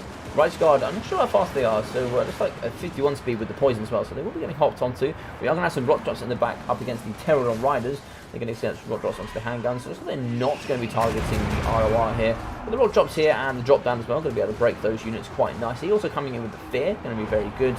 Saurus Warriors with Shields, going to be coming into the front line, doing some big smash here up against the 3 company militia. And what's this down the line? We haven't seen a Burning Head here, I think. Yeah, so lovely Burning Head, but should be able to travel over onto the second unit. Want to be getting these Rights Guard well out of the way there. Rights Guard are going to have lots of armor, but still going to get damaged here up against the Burning Head nonetheless. Some big fire coming into the pocket up against the Terradon Riders. You need to get rid of these Terradon Riders. They're so irritating to deal with. So we have a shattered unit of Right Guard. The second unit of Right Guard is going to be coming back, but very damaged there. This Lizardman build is really wrapping around on this right-hand side flank now. Accusation, I'm sure, has been popped here, but I haven't seen it. You do need to shut down this Skink Priest for sure if you are the Witch Hunter. Grand Shield Wave going down for that plus 22% damage resistance. You have shattered a unit of handguns here on the right. This incredible force here of cavalry are going to be absolutely sweeping here up against the Empire. No front line to stop this absolute freight train from pushing through here, going up against the handgun. Look at this absolute destruction. This is incredible. I've never seen such a big wind of destruction in my life. So this is going to be another burning head just going on top of the Bright Wizard. Good stuff there. This one looks to be... was that overcasted? It didn't look overcasted. And going into his own free company militia. That's a shame to see. The handgun's being missed on the right side. We have a very broken unit of Bright Guard here. And a quarter unit left of free company militia. Yeah, they're going to get shot down very quickly. Not too sure what's holding this balance of power together. I'm pretty sure it's just Volkmar the Grim, but the bonus first large, armor piercing, anti-large coming in for Krokgar going to absolutely destroy Volkmar before he even gets it. Look at that lead coming in. Grimlock going to be coming through, absolutely destroying Volkmar the Grim, no doubt. That's 75 speed. He can try and roll dirty as far as he likes. He is not running away from this absolute beast. What's going to be going on is the Cascading Firecracker coming with the extra AP and melee defense. A Revivification Crystal here going on top of Krokgar, getting that 19. Where is the Rev Crystal? Rev Crystal is going to be... Oh, there he is. There's the big Rev Crystal. Rev Crystal is going to be in the pocket, rolling dirty here. The big Gary coming in for the big strike here up against Volkmar the Grim, punching him, headbutting him right in the side. Good work going on here. Volkmar going to have absolutely none of that, along with his little priest on the back there. Krokgar's going to come through, hopefully, with the nice Horn ones and the Spear Riders. That bonus of slide going up against Volkmar. Actually, now the balance of power is pulling. I mean, Volkmar does hold a lot of the balance of power, being quite expensive. Also going to be using the Witch Hunter here, very unfortunately. Accusation is going to go down for the negative melee defense and armor here on top of Grimlock. And a really nice banishment here coming out of the pocket up against the Saurus Warriors, who have been terrified out against the Cold Spear Riders, which will also get pushed up as well due to being broken. Or have they been terrified? So they've been terrified as well. Bottom of the grid, of course, forcing terror. Hand of the Gods going down, I think, clipping Volkmar, not doing too much damage that I can notice, but he also does have some good magic resistance as well. You don't really want the Gary getting in the way too much from Krokgar, but you don't want to stop him from getting his charge animations in there. We are going to be seeing the Skink Priest Heavens going up against these Bright Wizards. Some nice magic on magic fight here. Some... just absolutely drop kicking him. And how the Bright Wizard does not have a fire attack here with the sword, I have no idea. But Krokgar coming in with Grimlock, just absolutely destroying up against Volkmar. I'm pretty sure this Volkmar can do nothing. 20 plus 24 melee attack, they're going to be very good. But that is going to be GG's. Just going to be Volkmar left here coming in for Captellus. But a really nice build, a really nice attempt here. Another pop coming in for the Bastillodon Revivification Crystal. And Ducky, you have a lot to answer for. Every single every single battle I cast here, the Revivification Crystal, it wins every time. You have a lot to answer for. But some wicked stuff there. I really like this build. This build was going to be challenged really hard. 164 kills, very good stuff coming in for the Reichsguard though. Only coming with 750, but 580 for the second units and 380 for the third. 53 kills, 420 for the Empire Knights. Some good stuff there. Maybe a few extra, maybe just actually going 5 Empire Knights might have been a little bit nice to protect this big force. But 1.1k damage value here for the Silver Bullets. 770, 270, 1050, 316 and 311 for the Free Company Militia, 214 and 306. So still some very good value coming from the guns, but just nothing to really allow them to stick a little bit longer and get more value. But 1.8k damage value for Volkmar the Grim, 1000 damage value for the Bright Wizard, and 400 in for the Witch Hunter. A really cool build. It didn't have enough cheddar there on the front line to protect itself, but 2.7k damage value for Krokgar, and where's the bad boys? 1.8k damage value for the Horned Ones, and 1.1 here for the Cold One Spear Riders. 100 kills for 1.27 as well. This absolute Doom Squad just wheeling around on the left hand side. Horned Ones as well. Seeing Horned Ones today was awesome. Like, I never cast Horned Ones ever. I never see them. But this absolute wheel of doom coming from that left-hand side, pushing all the way around to the right, was absolute. That was an absolute freight train that was not going to be stopped. But yeah, some very good stuff. Frontline 400, 1.3k damage for the Taurus Warriors. Don't know where they got that value from. They must have been absolutely slapping up against Voltmar the Grim, I imagine. 180 there, 280 damage value, and 730 here for the Terror Riders. Really good at shutting down at least one unit of handguns and getting onto the second one before getting pushed off. So the last battle today, going to be going up on, let's have a little look here, Schwarzhafen. Very good stuff coming in there. Let's get on to Schwarzhafen.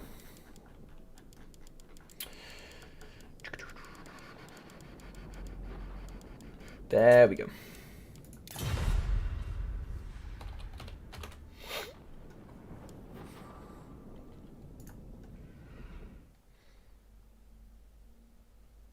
Made Alexander proud. Good old Alexander the Great. He's cheering in his grave right now.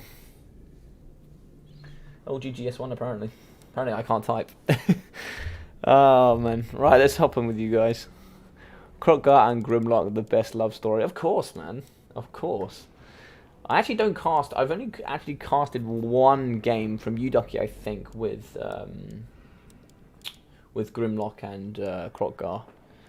I think it was your Hannah the Gods big play up against TK. You pretty much smashed. Who's the Tomb King? Ark in the Black. You pretty much one-shot Ark in the Black using Hannah the Gods. Hey, what's up, Artisan Tech? Press Beast. He sent in a battle recently going up against Ice Power there with the Undead.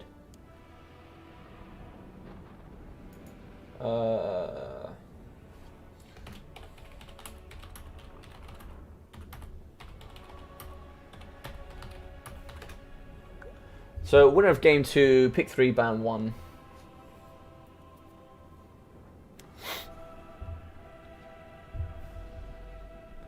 Now, the biggest love story is Sigvald and the Mirror Guard. The fact that he can see himself at all angles at all times. No, sorry, Stormrunner. It's the winner, pick 3, bans 1. And then, obviously, Captellus will then ban one of those and pick for himself. And then Stormrunner will have the last 2 to pick from. It's kind of the fairest way we can do it. There's no really other way to do it. Okay, so it looks like we're going to have a Dark Elf, Vampire Counts, and Greenskins, and ban Wood Elves. So that's a good ban. I like the ban for Wood Elves up against Greenskins. And I like the ban of Wood Elves up against Dark Elves as well. Captellus has already used... Has he used High Elves? I think he has. Okay, so Brett and banning Greenskins. Okay. Oh, and DE coming in. Okay. Okay, some good stuff coming in here. So, we're definitely going to be going Cav heavy, I'm sure. Definitely going to be getting lots of Cav in here. Do we go skirmish here, though, with Stormrunner? I don't know how Stormrunner plays this. You could go lots of spears. Yeah, there should be a very fun matchup. There should be a very fun matchup. I actually, I've dabbled a little bit with Dark Elves, but not at all with Bretonia. I just suck with Cav. But I assume we're going to be seeing all sorts of Knights of Errand. You'll be seeing lots of Knights of the Realm as well for the bonus first large to deal with any sort of entities coming in for the Dark Elves. You could be seeing all sorts of things coming in here. You could be seeing a Carabidus. You could be seeing also a War Hydra for the healing and the fire damage. You're definitely going to be seeing some pox arrows here coming from Captellus. Lots of cavalry and probably the Fae and the double simps for sure. Stormrunner, what do you see from Stormrunner? You're probably going to be seeing Marathi coming in the sky on top of... No, I got to go see it. I forgot the man's name. She's going to be flying high up in the sky for sure. Going on top of her terror-causing flying unit, which now I've gone brain dead, of course, whilst I'm streaming. But she's going on top of, just going to be going up in the sky here. Which was often a really nice map, nice and open. I think it's a little bit of a dip in the middle. You've got some hills to work with as well, so if you want to bring any sort of artillery, it can be quite utilised here. Yeah, Stormrunner is a very good DE player. I have actually seen 2 games he played. I think maybe... Hey, what's up, Blackthorn? How you doing, bro? I've actually seen him play in your tournament, Ducky. He played in Death Before Dishonor.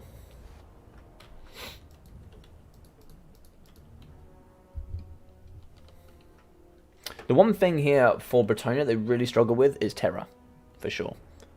Yeah, Mama Marathi coming with her... oh, why can't I've gone brain dead. I don't know what the flying unit's called. The Terra Quantum flying unit. I've forgotten.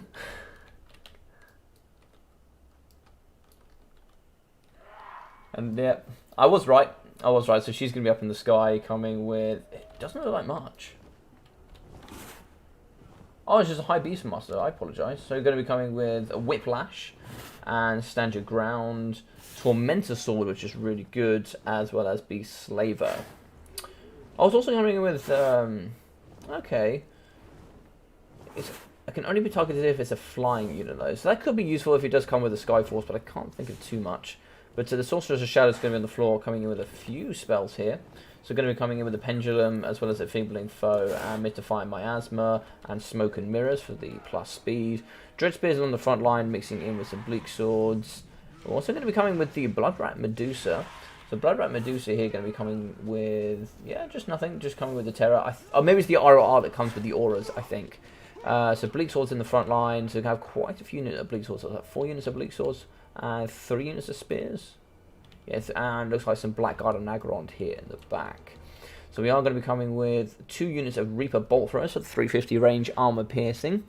These guys should be very good, and the double Blackguard in the back. We are going to be coming with the Dark Shards with Shields for the nice AP, so 2 units of these, which should be rather nice. Yeah, so some good stuff coming around. Some good stuff. In the front line, of course, it wouldn't be Bretonnia without any peasant mobs. How have we got? Yeah, 5 units of peasant mobs, nice and cheap in the front line. Oh, hello. He's in. The big Green Knight's here today. Big Daddy Green Knight's in. So he is going to be coming with the Blessing of the Lady, the Glorious Blade, as well as also coming with the Scared Champion. Going to be coming with the Paladin as well, alongside him. Who's the Lord choice today? So we are going to be coming with the Fae, but the Fae is just going to be coming with the Green Knight, as well as the Paladin, who I assume, yeah, he's going to be coming in with Guardian. We're going to be having some Spearman Arms here in the back. Nice repeater. Good damage up against the Peasant Bowman. We have 1 Pox Arrow, 2 Pox Arrows, and 1 normal. We are going to be having the Knight's Errand in the back. So not too much cavalry. Very heavy on the infantry here. But some Knight's Errand on the side as well. Maybe 2 units. Ah, here we go. There's a little bit more of it on the right-hand side. So some Questing Knights, mixing in with the Knight's Errand and also the Companions of Quenelle. So the Companions of Quenelle with the nice bonus for large armor piercing. The Green Knight is going to be yeeting straight into the front here. Do we have any magic damage? So the magic ammunition coming for the Bloodrat Medusa is going to be very careful up against that. With both the bonus for large here, going to be going straight into the black. Just the Green Knight though, he's going to be going down on the blade. Does he have bonus for large? No, just armor piercing. So it looks like the Fae is going to be coming in as well. She's going to be, I didn't see what spell she put off there. But she is going to be coming, with Earthblood. So Earthblood already going to go off in the pocket. Going to be chasing here. Oh, very damage here up against the High Beastmaster here in the pocket. Don't really know too much about the High Beastmaster at all. But the Blackguard really going to be zoning out against the Knights in the back. So nice shooting in the front line going up against the Peasant Bowman with the Pox Arrows. And we do still have 2 on. Did 1 get broken here in the back? So the Peasant Bowman just going to be falling and just holding back there. Coming in the front here, the Medusa really struggling up against the Paladin coming with the bonus first large. Green Knight is going to be pushing back straight onto the repeat bolt. Some very good targeting coming in from Cat Tellus here. Really shutting down. Oh, he's going to be smashing straight into the side of the Sorceress of Shadows here. She will be running off. She does have that 92 speed. Green Knight coming with 84, so really going to struggle to catch her. But the Blackguard not coming with any magic damage. Do we have much magic damage here coming? Do we have any magic damage at all? I think the only magic damage coming in from the Medusa. The Knights here are going to have a nice free reign. A lovely charge here coming into the back onto the Dark Shards. Look at those spears coming through. These poor Dark Shards. Look at them everywhere! They just got destroyed! God, this is awful.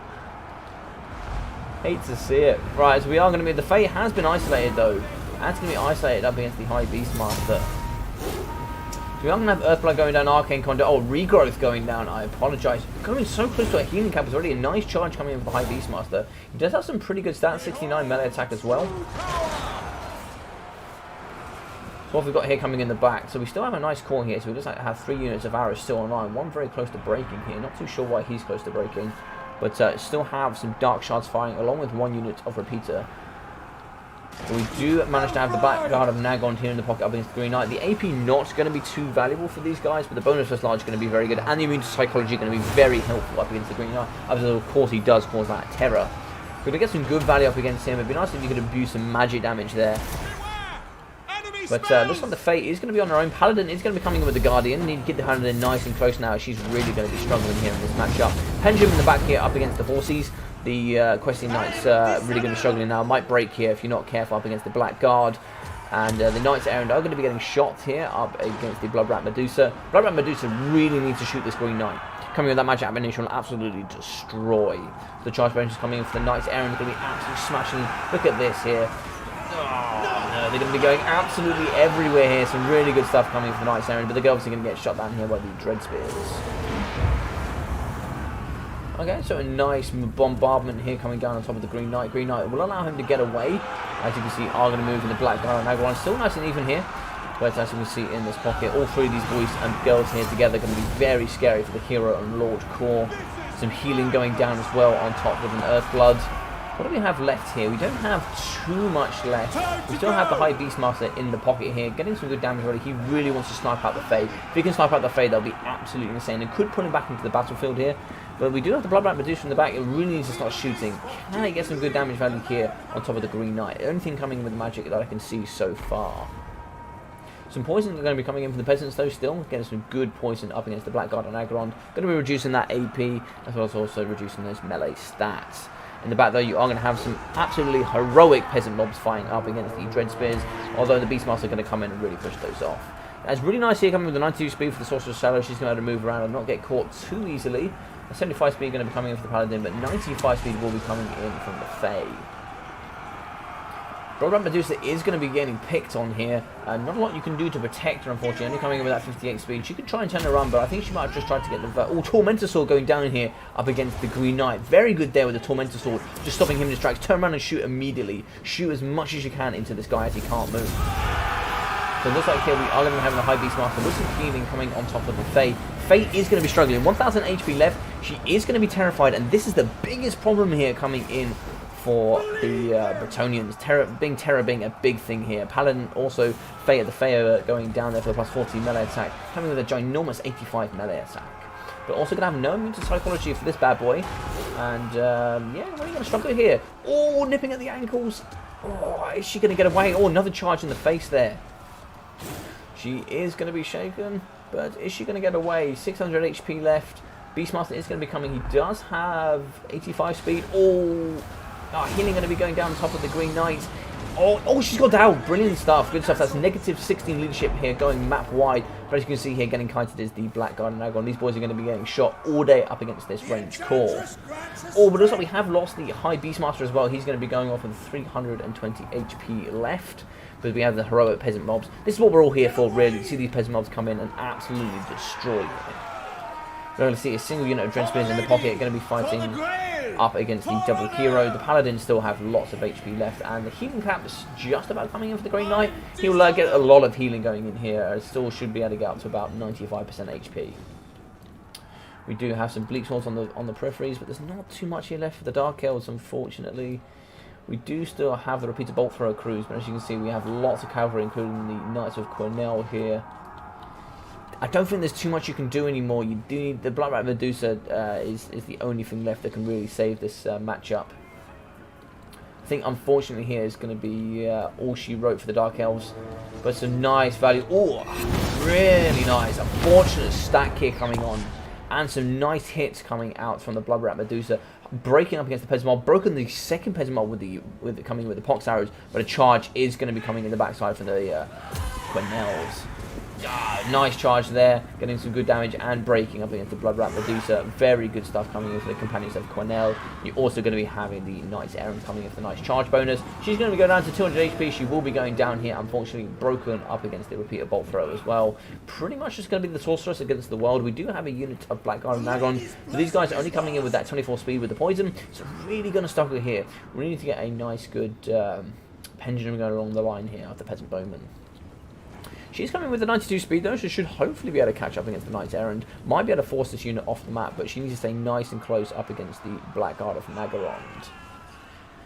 Peasant Mob in the front line. Oh, that is so nice to see. Some really good Winds of Magic here coming out of Stormrunner. She just needs to keep bopping and weaving here. The double hero call should be able to finish her off here. She's going to really be struggling. She's going to be pushing straight into the Blackguard and Aggron. So some very good stuff there. Able to get the Paladin out, but the Blackguard, is he going to get trapped? No, looks like the Green Knight is going to be able to get out. Pock's going to be going in as well up against the Blackguard, so nothing going to be able to be done there. And if the double hero can just wrap around here and get onto the Sorceress, there's nothing she can do. We are going to be having the Knight's Errand come in the back with a nice downhill charge up against her. If they can pin her in, it's pretty much GG's, because then both the heroes can come on as well. So she is going to be fighting. She will be breaking the Knight's Errand, I imagine. She doesn't have terrible stats. So 39 mana attack going to be quite good still. But the Paladin here, she does need to come in and assist.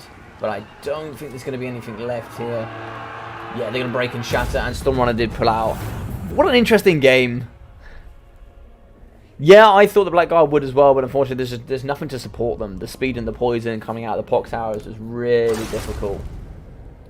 God, 117 kills, 1.78k damage value for the Blackguard, and 1.5 here. Really well played to Stormrunner, so unfortunate. 195 kills up against those Penzers as well, 10,600 damage dealt, 400 damage value for the Bleak Swords, 95 kills, 270, 77 kills, 150 for the Bleak Swords, so some good kills on the front line, but of course then just getting exhausted up against these peasant mobs. And that's what they're there for, right? They're there just to completely reduce that vigour. 60 kills, 700 damage value for the Sorceress of Shadows, 3.6k damage value for the High Beastmaster, showing that Stormrunner really knows what he's talking about. I don't know anything about the High Beastmaster at all, haven't utilised him at all in any of the matchups, don't know too much about him. I've obviously heard people do use him, but I don't really know too much there. But 3.6k damage value, very good stuff coming out. 90 kills, 600 damage value for the Dreadspears, 780 for 35, so the Dreadspears doing really well in this matchup.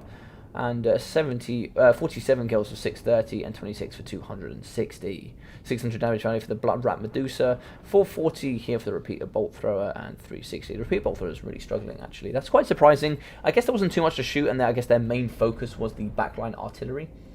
Or, as we should say in this the Peasant Bowman. Coming with that poison, it's just so good here for the Bretonnians. So, 790 damage value for the Pox Arrows, 230 for the other Pox, and 550 for the Peasant Bowman. Let's have a look here. So, Faye going to be coming in with 770 for the Faye Enchantress, 3.6 from Faye alone. Yeah, you got some really good damage up against Faye, just recharging it over and over and over again. It was really good to watch. 1,968 damage value for the Paladin, 1.7k coming off the Green Knight. The Green Knight really paying off here. He's such a coin flip. You really don't know. The only counter coming in for the Blood Rat Medusa, unfortunately here, not able to use her magic ammunition. Front line doing what it does. 29 kills there, so nothing too much. 16 here. Yeah, nothing too much to speak of.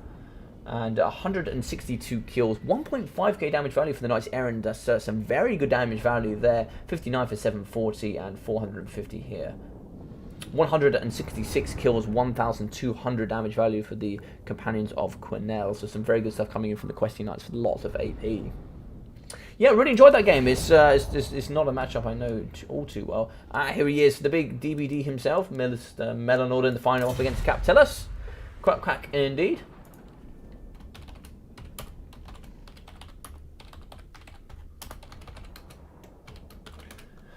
Great games coming in from Cap, and great games coming in from Storm. Really nice to see these guys go for a best of 3. Fate ended up at the point in which healing Cap is past healing the bot. Yeah, she tried to heal so much.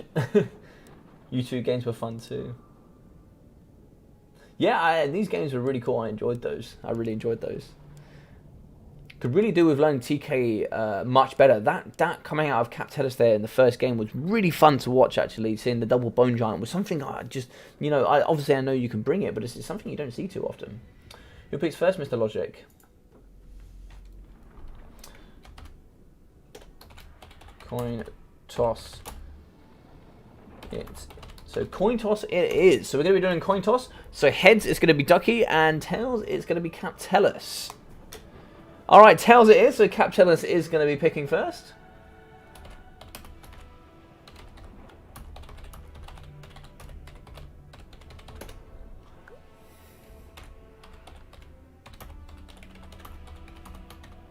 So we're going to be having blind picks in round 5 if we make it that far. But well played, Stormrunner. Thank you very much for playing, bro. If I had been able to heal, I would have won. Yeah, possibly so. Yeah, if you've been able to heal your Black Guard and Agron, for sure, they did some very good work.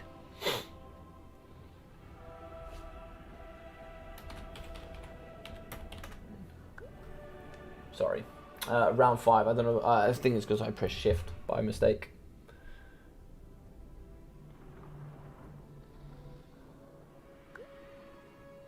Brilliant. Give me a quick second, guys. I'll just be back in literally 30 seconds.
I'll take Empire, Bandawi, and Lizards. Okay, so, well, yeah, 2 good bands there for sure.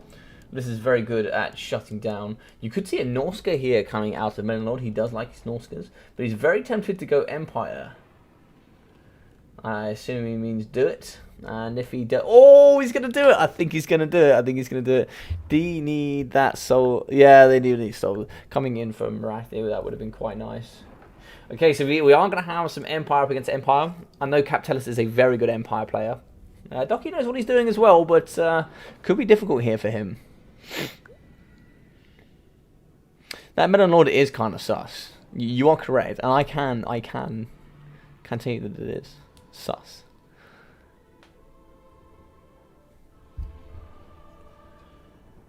Yep. I'm on the map. So the map today for the best of 5, we'll go through these right now. So we're going to be starting off with Pillar of Bone. Then we're going into Oakenhammer, Alpine Ridge, Eschen, and Blue Reach River. So it starts with Pillar of Bone.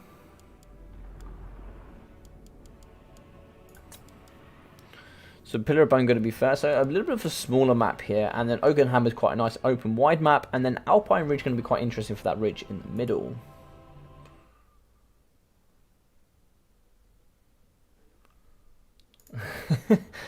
Got some nice comments on my most recent video.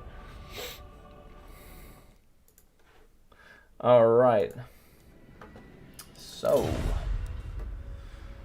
Pillar of Bone going to be a small one, so you could definitely see some, you might see some cannons here. I really don't know what both sides can bring Empire against Empire. You might see a lot of swordsmen.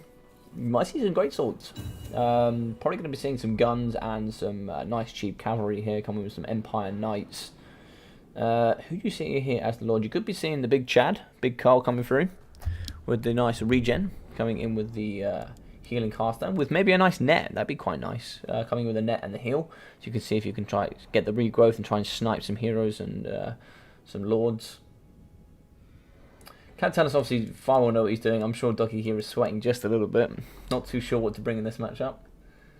I actually cast a WWC game where he actually picks Empire into Empire because he actually lost his first Lizardman game, which was really interesting to watch. Don't often see Ducky lose Lizardman, especially when he goes competitive.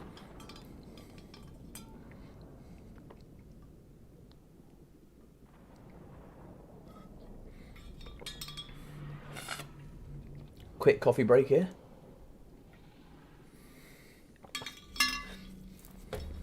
Love me a bit of coffee. All right.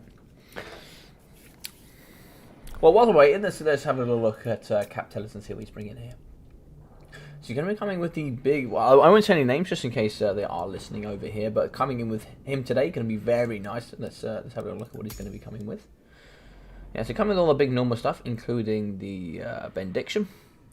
Also going to be coming with here. I like this a lot in this pick. I think you can always utilize this hero a lot. Also coming in with the this hero as well. Not going to be seeing any banner from him, which is interesting. And also not coming in with the scroll. I think the scroll is always worth it when you come with him. I think the scroll and the banner is exactly why you bring this guy. The rest is also obviously optional on top, but interesting stuff there. Lots of spears as well and some swords here. Very interesting as well, as you can see lots of this as well. Lots of this is going to be very good, but very high on the micro, of course. Very high on the micro.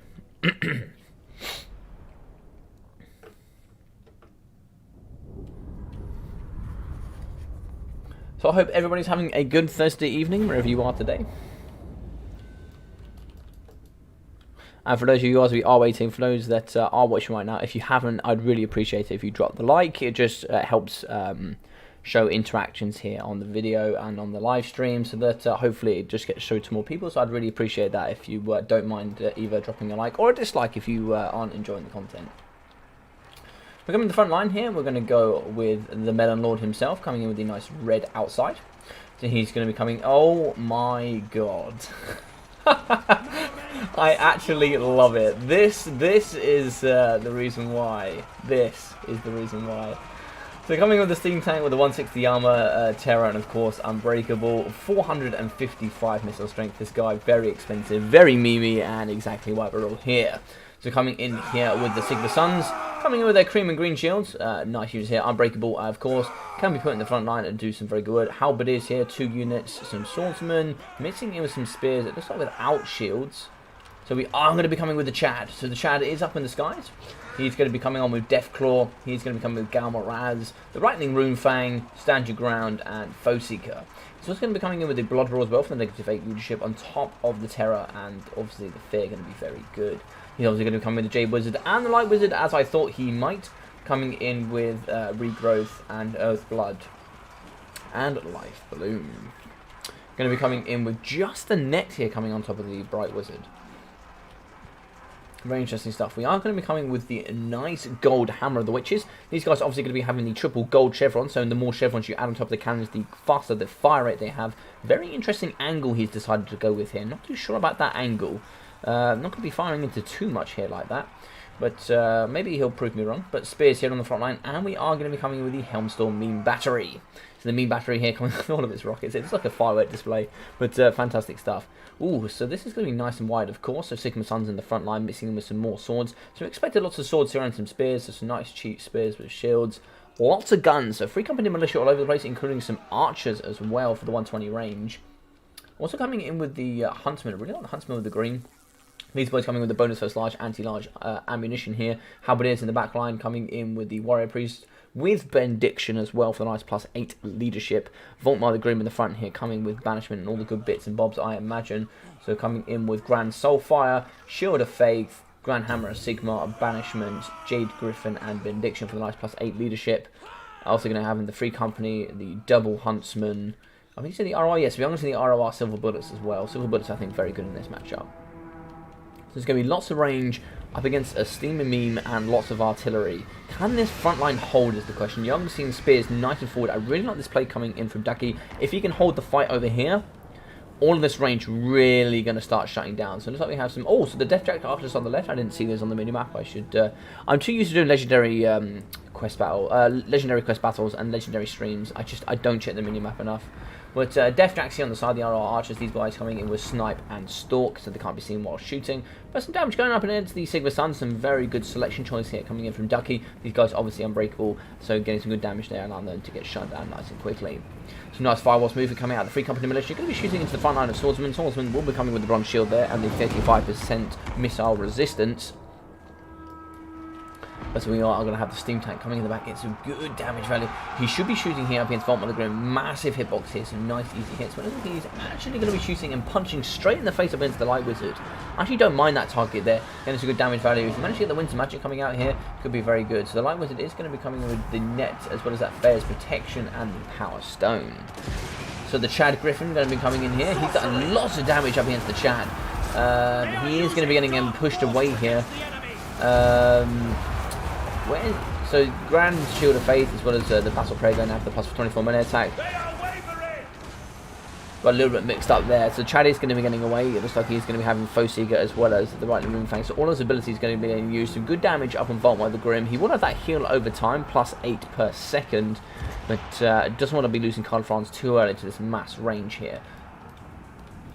Pocket going to be holding quite nice, but we are going to see the Death Jacks really whipping around the back here and getting into this back line. We do have the double spearmen, so we can get pushed out here. What's going to be going about? Now, just like a banishment here on top of the Hammer of the Witches. There's some very good stuff there. Going to be moving away, though. Really unfortunate to not be able to sit on for too long up against the Hammer of the Witches. So, oh, looks like there's going to be a net going in the pocket here. Is that Area of Effect net? I didn't see where that net went. Healing going on top of Karl Franz. Where can the net go? So the net is on Franz. It's really hard to see the net sometimes. But the net is going to be on Franz. We are going to be seeing some Free Company Militia and all the boys here hammering straight into Karl Franz. The regrowth is going to be going down as well, trying to save the Chad. But also down to half health is going to be Vault Mother Grim, going to get absolutely smashed up against the Steam Tank. We are going to be seeing the J-Wizard also taking quite a bit of damage, but the Steamy Meme here going to be getting some good damage right up against the hitbox. Coming down here with his bombardment in this area of effect here, coming up against the Swordsman and the Spears on the front line. Going to be terrifying a unit of Halberdiers as well with Vault Mother Grim. Vault Mother Grim healing cap already coming. Look at that damage coming out of the Steam Meme. Good stuff there. Like he's going to be firing in the front line down up against the Swordsman, who's going to be at a plus 24 melee attack and the Shield of Faith. What's going to be going on here in the pocket? It looks like Fair's Protection going down for the armor and melee defense. Overextended here as well for the extra duration and area of effect. We are going to be having the Swordsman getting pushed back into this back line, but it's really nice to see the battle being held up here by Ducky here, able to get the maximum amount of value here coming out of his artillery pieces. Breaking up against the Death Jack, some very good stuff coming in for the Spearman, and some nice back line coming protection here coming in for Karl Franz. As we can see here, some really good damage coming up against the front line, up against these Silver Bullets. Shut down these boys, they're going to get some very good damage value up against the Steam Meme. And as you can see here, we are going to be seeing the Warrior Priest chasing up against the Light Wizard. It's going to be a little bit unfortunate there, with also Captainus coming in with his Halberdiers. We do have some Spears here, who could help protect, but he has been netted. Oh, look at the big punch here coming out of the Warrior Priest. He's going to be absolutely slapping in the backside of this Light Wizard. Going to be circling here, just to cause that extra fear. Just going to be stabbing up against each other now. Not too much the Light Wizard can do. These boys are going to be standing still, which is a little bit surprising. I want to be seeing these boys getting involved as much as possible. But some good damage value going up against these Silver Bullets. Lots of ammunition coming left at the Helm Sword Rocket Battery. Where is going to be Karl Franz? Karl Franz is going to be in the pocket, coming very close to his healing cap. And Vault Mother Grim going down to 300 HP. Can he survive here is the question. Do you need to start seeing Karl Franz maybe trying to see if he can push him off, or maybe some nice damage value coming out of the Steam Meme could do quite well here. Right, Rune Fang going now for the plus 24 melee attack, going to be very good here. It looks like we're going to be having another banishment here in the back on top of the Spearman. Looks like that's going to be going away, being he's over in this direction. The car's going to immediately go away from him, but looks like it's going to be in there, not doing too much damage value. We are going to have some Spearman shields in the back up against the Hammer of the Witches. The J-Wizard is going to be in the back on top of it. Is he not on top of his steed, isn't he? Yeah, fighting there, trying to protect the Hammer of the Witches as much as he can. The Terror coming in from Karl Franz plus the -8 leadership from Blood Brawl going to be very good here. We are going to have some more swordsmen coming back into the fray, going to be trying to help here in this pocket as well. Balance of power relatively even here, coming with the 840 coming in for, I think that's coming in for Cap, and then the 380 coming in for Ducky. We have lost the Light Wizards. It's not going to be too much to stop these entities, including the Warrior Priest. Warrior Priest nice and healthy, should be able to push onto the Helmstone Rocket Battery, but not too much ammunition coming left. 5 left here, and a rather healthy unit of Silver Bullets, as well as some nice Huntsmen here. Really good backline range coming in still. I think you're really going to struggle with Karl Franz here to get the value you can. Still doing some okay damage value, but missing nonetheless. Vault Mother Grim, very healthy and healing here in the back. You need to get some damage value onto him for sure. Try and see if you can get the Hammer of the Witch just getting firing up against him. Net going down onto Karl Franz. Foe Seeker was activated, but Warrior Priest is going to be running away, allowing the Swordsman to come in and do some damage value up against him. Spears will be coming through for the block, though. Still, whilst Netted able to get in the air there, a little bit surprised he was able to get in the air. I'm not sure if that's a glitch or not. But as you see, the Steam meme is going to be going down to 800 damage value, going in with a charge. So we're getting the charge up against Volkmar, who has 85 HP left, and he will be going down. So the negative 16 leadership coming in here, map wide for the grey and red Empire. As we can see here, we still have quite a healthy Jade Wizard. We still have some ammunition coming for the Hammer of the Witches, and nothing pretty much coming left in the Hellstorm Rocket Battery. Push these guys forward for some extra front line to protect your Hammer of the Witches. Carl Franz is going to be in the back, 1.5k HP coming left from him. Still some healing cap there to go, so get some nice Earth Floods into him, could be quite valuable. We're still going to have the Warrior Priest coming in with Benediction for the +8 leadership, so should be very good here in the front line whilst fighting up there. We could get a nice snipe coming in for Carl Franz. I think what Ducky's waiting for is waiting for his abilities to come in with the Lightning Runefang, as well as also coming in for Gal Moraz, and maybe a nice good punch up against the Warrior Priest and pushing him off nice and quickly could be effective. Some more value coming out of the Hellstorm Rocket Battery, coming in with, it has 0 ammunition left now, so really use them to protect against Hammer of the Witches. But this backline, there's still so much backline here. We are going to have a net in the back up against the Spearmen. These guys are going to get trapped and stop them from pushing onto the Huntsman. We are going to have the Bright Wizard going in the back and trying to get as much value as possible. We're going to have some spears forward here, going up against the Halberdiers. They would really look like they were really trying to get on top of the Huntsman. But we do have some units coming back here for Captellus and the Empire. But a very even matchup here. It all comes down to, so it looks like the Warrior Priest has been smashed to death. First Benediction was protecting him, but you do not want to be losing Carl Franz here. He's far too valuable. He's going to be getting that healing, and that last Earthblood there should be able to give him his healing cap. We do have the Free Company Militia nice and close. We are going to move forward with the Hellstorm Rocket Battery crew here. Let's get these boys in with a nice downhill charge. Let's get them in. Oh, look at those big punches coming with the swords. So they're going to get some good damage value there for sure, as well as the Spearmen coming through here. Hammer of the Witches should be able to get some good damage value up against the Huntsman. And hopefully with the nice big negatives coming in from the artillery strike, should be able to push those guys off the map. Over here we do have a shattered unit of Spearmen coming in for Ducky, a broken unit of Spearmen here on the left-hand flank as well, and the Light Wizard really needs to be helped here. He's going to be chasing off up against the Warrior Priest. If you can destroy the Warrior Priest here, get rid of the value though going to be coming out the silver bullets. He needs to shut down those silver bullets, otherwise he's really going to be taking a big punching. He does need to make sure he does destroy the Warrior Priest though. It's a big target for him. Is he going to be able to come in here with a nice charge though? Is he going to hit on the charge, or is he going to miss with these trees in the way? It's very difficult with the trees in the way. Yeah, the trees here are proving to be a bit of a pain. He might be able to come around for a swing. Looks like he's going to give it a duck and a miss. Yeah, he has gone off there, so that's absolutely fine. And as you can see, Balance of Power pulling into the Ducky flavour just slightly. But the Light Wizard just needs to stay in these trees and just protect himself as much as possible. We do have a healthy Light Wizard coming out of Captellus though. So the leadership's still going to come from there, from Encourage, I believe. Yeah, so he's going to be having Encourage for that nice Area of Effect buff. Looks like we are going to be losing the Hammer of the Witches, Great Cannon. We've also lost the crew from the Hellstorm Rocket Battery. There's not too much infantry left. I don't think there's enough left of Carl Franz here to take this all on. No range coming in for the Huntsman, and probably a last volley coming in for the Free Company Militia. We don't have bonus large melee attacks though, so these guys are going to struggle a little bit, only coming in with 17 melee attack. They do have some good melee defense, but some charge here coming in for the Jade Griffin. Some cycle charging could be very nice. So he does have some healing cap left, so Carl Franz can still get some healing. Good shot down to the Free Company Militia, who still have ammunition, but you need to get onto these archers as well. The archers can do some very good damage value. So get a nice good overview here. We have some units over on the right hand side for Captellus. These boys are going to be pushing off a shattered unit, so it's a little bit unfortunate there with the Spearman with shield. Need to get these boys back into the fray as quickly as possible. There's some Spearmen here on the left coming in for Ducky, and some Spearmen in the pocket. Could really do with that extra leadership coming in from Ducky. That nice net going to be going down. If he can take down the Light Wizard here, Balance of Power could really push it into his favour. Need to be using, this is very good coming in from him, and you can show just how good a player both of these guys are. Going to be using his Jade Wizard on top of his mount here to be pushing off the Free Company Militia. So it looks like here we are going to have the ROR going off as well. He needs to pick one or the other. He can't have both. But it's like he is going to smash up against the Light Wizard, who's also been terrified. Maybe if you can shatter him, but it looks like he's going to be pushing straight here onto the archers, as well as coming in with the Blood Roar, as well as Terror. Going to be very good at pushing off all of these units nice and quickly. Needs to get away from these spears, that these spears can do some good damage with the bonus plus large, anti-large, or could get a charge here. Yeah, nice charge there coming up against the Light Wizard. It is so close here coming from both players. If we're able to get some of these units here that are still changing off, we have two very healthy units of Spearmen over here, I believe. No, some Halberdiers as well. Those Halberdiers could be absolutely essential in this late game, especially Carl of France with 100 armor as well. Able to break the archers. Hopefully these boys don't come back for Ducky. But it looks like we are going to be in the background here chasing up against a unit of Free Company Militia. If they do manage to get the Silver Bullets back, could do some very good damage up against the Jade Wizard. And they are going to be coming back. If Captain does realise he could turn and shoot, he has noticed. So some very good stuff there. If he's able to shoot here up against the Jade Wizard, it could spell disaster.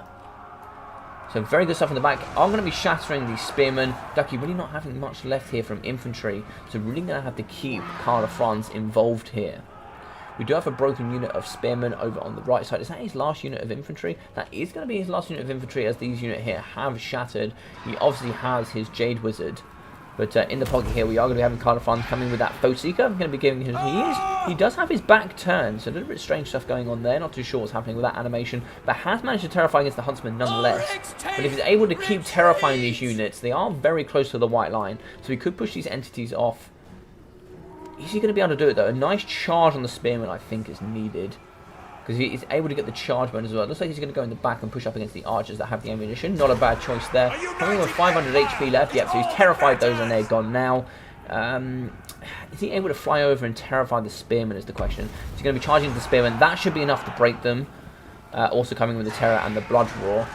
556 HP left as well. Going to be breaking up against the Huntsman. The second unit of Huntsman is going to be breaking on this charge, I imagine.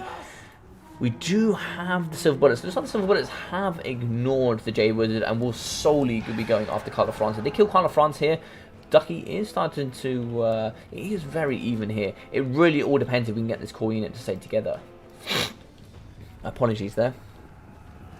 So we are going to be having Carl of France chasing off against 4 units. Is he able to get all of these off the battlefield? I think there's nothing here that can stop him. And I think the Silver Bullets, yeah, they are going to be turning around here and going after the Jade Wizard. A couple of good... Oh, we could get a sandwich effect here. Really unfortunate timing there coming in for Ducky. Losing the Jade Wizard could be massive. He's got so much healing coming back. Oh, looks like they did... did they shatter? Oh, that's really unfortunate that they shattered there. He had a nice, good pincer there coming in for the Free Company, as well as coming in for the Silver Bullets. That's really unfortunate. Looks like they have come back, but it's a little bit weird there to see those guys just shatter there in that middle.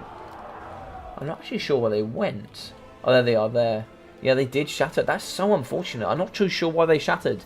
Maybe one of you guys in chat can tell me why they shattered, but the Chad here going to be coming 544 HP. A nice Earthblood could really secure this game. If you manage to get an Earthblood with these two in against each other, that will be enough to shift the balance of power quite nicely. This is going to be very difficult, though. For sure. He definitely needs to be pushing off using the Swordsman to push off the Experiment for sure. But coming in here with some Swordsmen, 2 units of Spears and 2 units of Halberdiers is going to be very difficult. He wants to be resting these boys as much as possible if he can. So maybe just walking towards the enemy is absolutely fine. But he needs to be resting them as much as possible to try and get as much value up against the Chad as he can. Now it all comes down to if he can terror out one of this. You have a very healthy unit of Spears. This is going to be a problem. So we still have 87 models here coming out of this unit. We have 60 coming in for the other unit of Spears, 37 and 37 coming in for the Halberdiers, and 32. Maybe a whip round and a rear charge onto the Swordsman, because you're not going to get too much damage return from that. Looks like he's going to be going straight off the Halberdiers. A nice charge coming in. If he is able to get that bomb there. So it looks like he did get the healing off as well. Galmaraz going down the right-wing room flank, giving the plus 24 melee attack for the Jade Wizard as well. Coming in with the leadership here.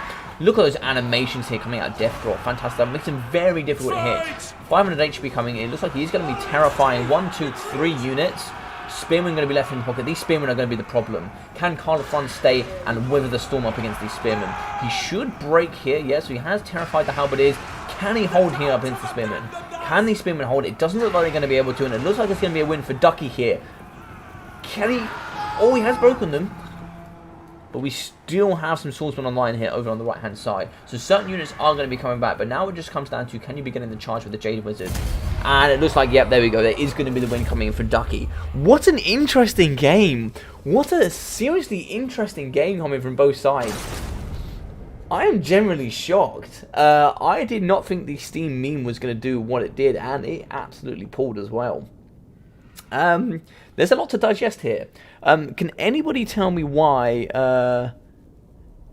Yeah, so you're right, Dr. Jellyfish. I've seen this a lot, especially in some games that I've been playing. You really get some strange breaks and shatters in places that you don't expect it. For example, I was, you guys can go and check it on Ducky's channel. I was chasing off using a hero from Chaos. I can't now remember, but I was chasing somebody off and I was winning in, and I'd broken Techless, and I was chasing off using my hero, and he just broke in midair, just for no reason, just broke. But yeah, GG's. Hey, what's up, Grumbrindle? How you doing, bro? Super close, I know, super close. So 173 kills, 2.65 coming out of Carla Franz, 17,300 damage value for Carla Franz. And going to come with 208. J-Wizard being really important there in the end. That nice heal coming on top of Carla Franz, really winning that. 82 kills, 620 damage value, 340 and 180. 260, 314 and 333 here for the Halberdiers. 230, 230. 116, 620 damage value here for the Sigma Suns. 128 for 1.5k damage value for the Helmstorm Rocket Battery. 2,460 damage value here for the Hammer of the Witch's Grey Cannon. And 1,600 damage coming in for the Steam Tank. These three really pulling their weight here alongside Carla Franz. So some very good stuff coming out of here. 60 kills for 860 damage value. A little bit of a shame there for Volkmar, but obviously all of this stuff shooting against him was just so difficult. 603 damage value for the Warrior Priest. Frontline 513 for the Spearman. 316, 733. 300, 340, 530, 722 damage value for the Halberdiers, and 820 for these Halberdiers. 47, 200 damage value for the Sigma Suns, showing how good of a target they're coming out of the Hellstorm Rocket Battery out of the rip there. Really good targets coming out of Melon Lord.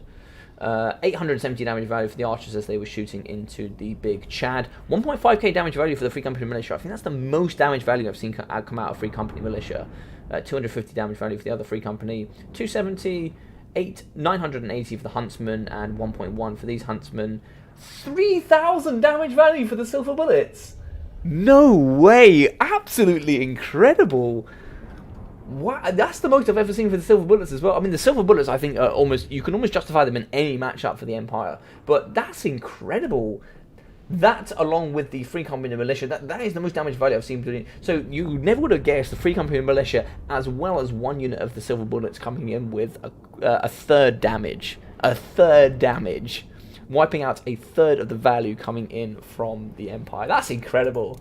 Brilliant stuff coming out of both players. And Cap Tellus is absolutely incredible coming in with the Empire. So Ducky winning that is amazing.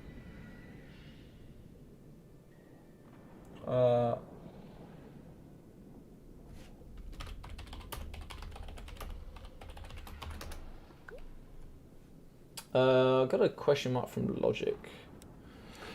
Everything okay, dude? Are you all okay? Right. He was trying to shoot for long with the cannon, but hates dying.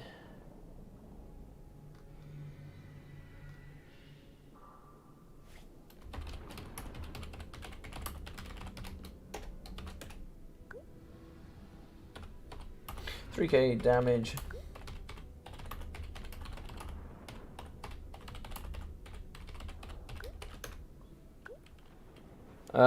The map is in the Discord, guys. You have all the maps. You know what the maps are. Stop asking me for the maps. But what we have here is the next map will be coming in with Oakenhammer.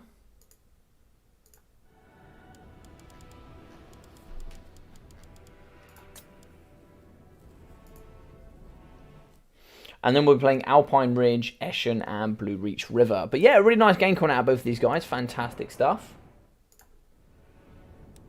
So, yeah, there was some nasty net combat. Yeah, the net coming from both sides was really impressive. Like, the nets coming from Cat Tellus really pinning down and stopping Carla Franz from being as efficient as he could have been was really good. Oh, a big map for my dinos. Yes, unfortunately here, the Oakenhammer not favouring Ducky here.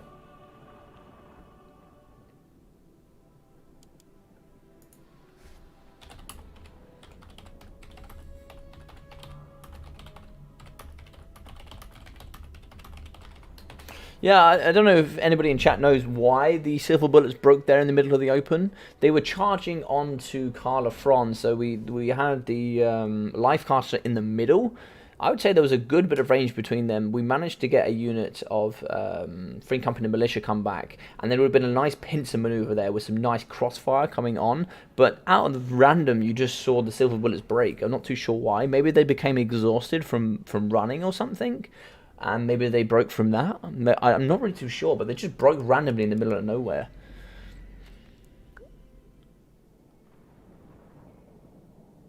Stronger net, faster enemies nearby. Yeah, I don't think he was particularly... I mean, maybe he was pushing in that direction. Maybe they just came in within that 40-meter radius. It's possible. And fatigue does play a factor on leadership. I think it's -2 for each drop, I think. Something like that. I could be wrong. I might need someone to correct me on that. Ooh.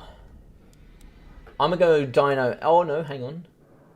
Actually, I'm going to go Dowie for Grombrindle. Yeah, so Grombrindle is in the chat, so of course we're going to bring the Dowie. And Grombrindle, you did miss the other Dowie play coming in from Manonlord. He did actually use the Dowie up against Wood Elves. So he's going to be going Dowie, and what are the bans? That's the question. What are the bans? So we've already had Empire come out. So High Elves and Skaven, two very good bans there for the Dowie. Two very good bans. And what's he going to be careful of here? So he's got to be careful of Norska, for sure. That's a big pain. And he's also got to be probably careful of Dark Elves. I think, yeah, Dark Elves coming with... you could definitely see all sorts of limos coming out for Dark Elves, just absolutely mowing all over. I actually don't mind Vampire Counts in this matchup either. I think it's very winnable. Vampire Counts... Ooh, are we going to see Bretonia here? Ooh. I don't know if I like that for Brett. I think there's an auto win here. Yeah, I love it as well. I love it. Oh, that's interesting. Because here's the thing. Their front line just sucks against Dowie. It just sucks. Yeah, Gromby's happy. I like that. I really like this matchup for... Actually, I think this is one of the few matchups where a full Slayer build can really work. Glory to the Ancestor. Also, GS, or are they out? Neither of these players really... I think, like, for example, me and Ducky had this chat. I think he's a bit exhausted of greenskins. So I don't think he's going to be picking greenskins too much. Yeah, I think the Dowie are very good up against Bretonia. I think so. This is a matchup you could definitely see a full Slayer build, and it can work because they can outmaneuver archers. They're faster than archers. There's lots of good stuff here.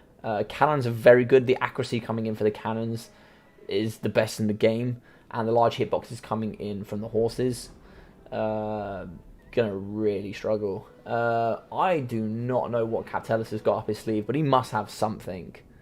Green Knight could actually be a really good pick here.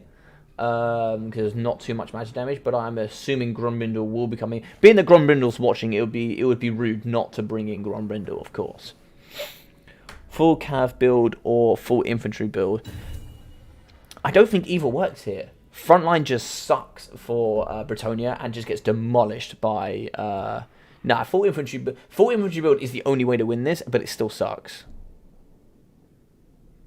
Of course he will win. I mean, playing the Dowie is an auto-win, period. But I'm really surprised we didn't see Dark Elves or we didn't see Norska. Both of those would have been very good up against the Dowie. Greenskins. I actually, being a Dowie player, I actually like Dowie against Greenskins. But only because I've got a couple of really good counter builds. But I know a lot of Greenskin players like that matchup for themselves. But actually, I really like him. I side with Tellus here. No, Flex. That can't be happening. I don't want to be upsetting Grombrindle. This is the Dowie win. This has been in the Damaskron for... No, it really hasn't been. But I'm sure there is somewhere in the Damaskron where the Bretonians have annoyed the Dwarfs in some sort of era. Love that they're good sportsmanship. I'm sure though. I'm sure, like, you know. I'm sure there was something here somewhere.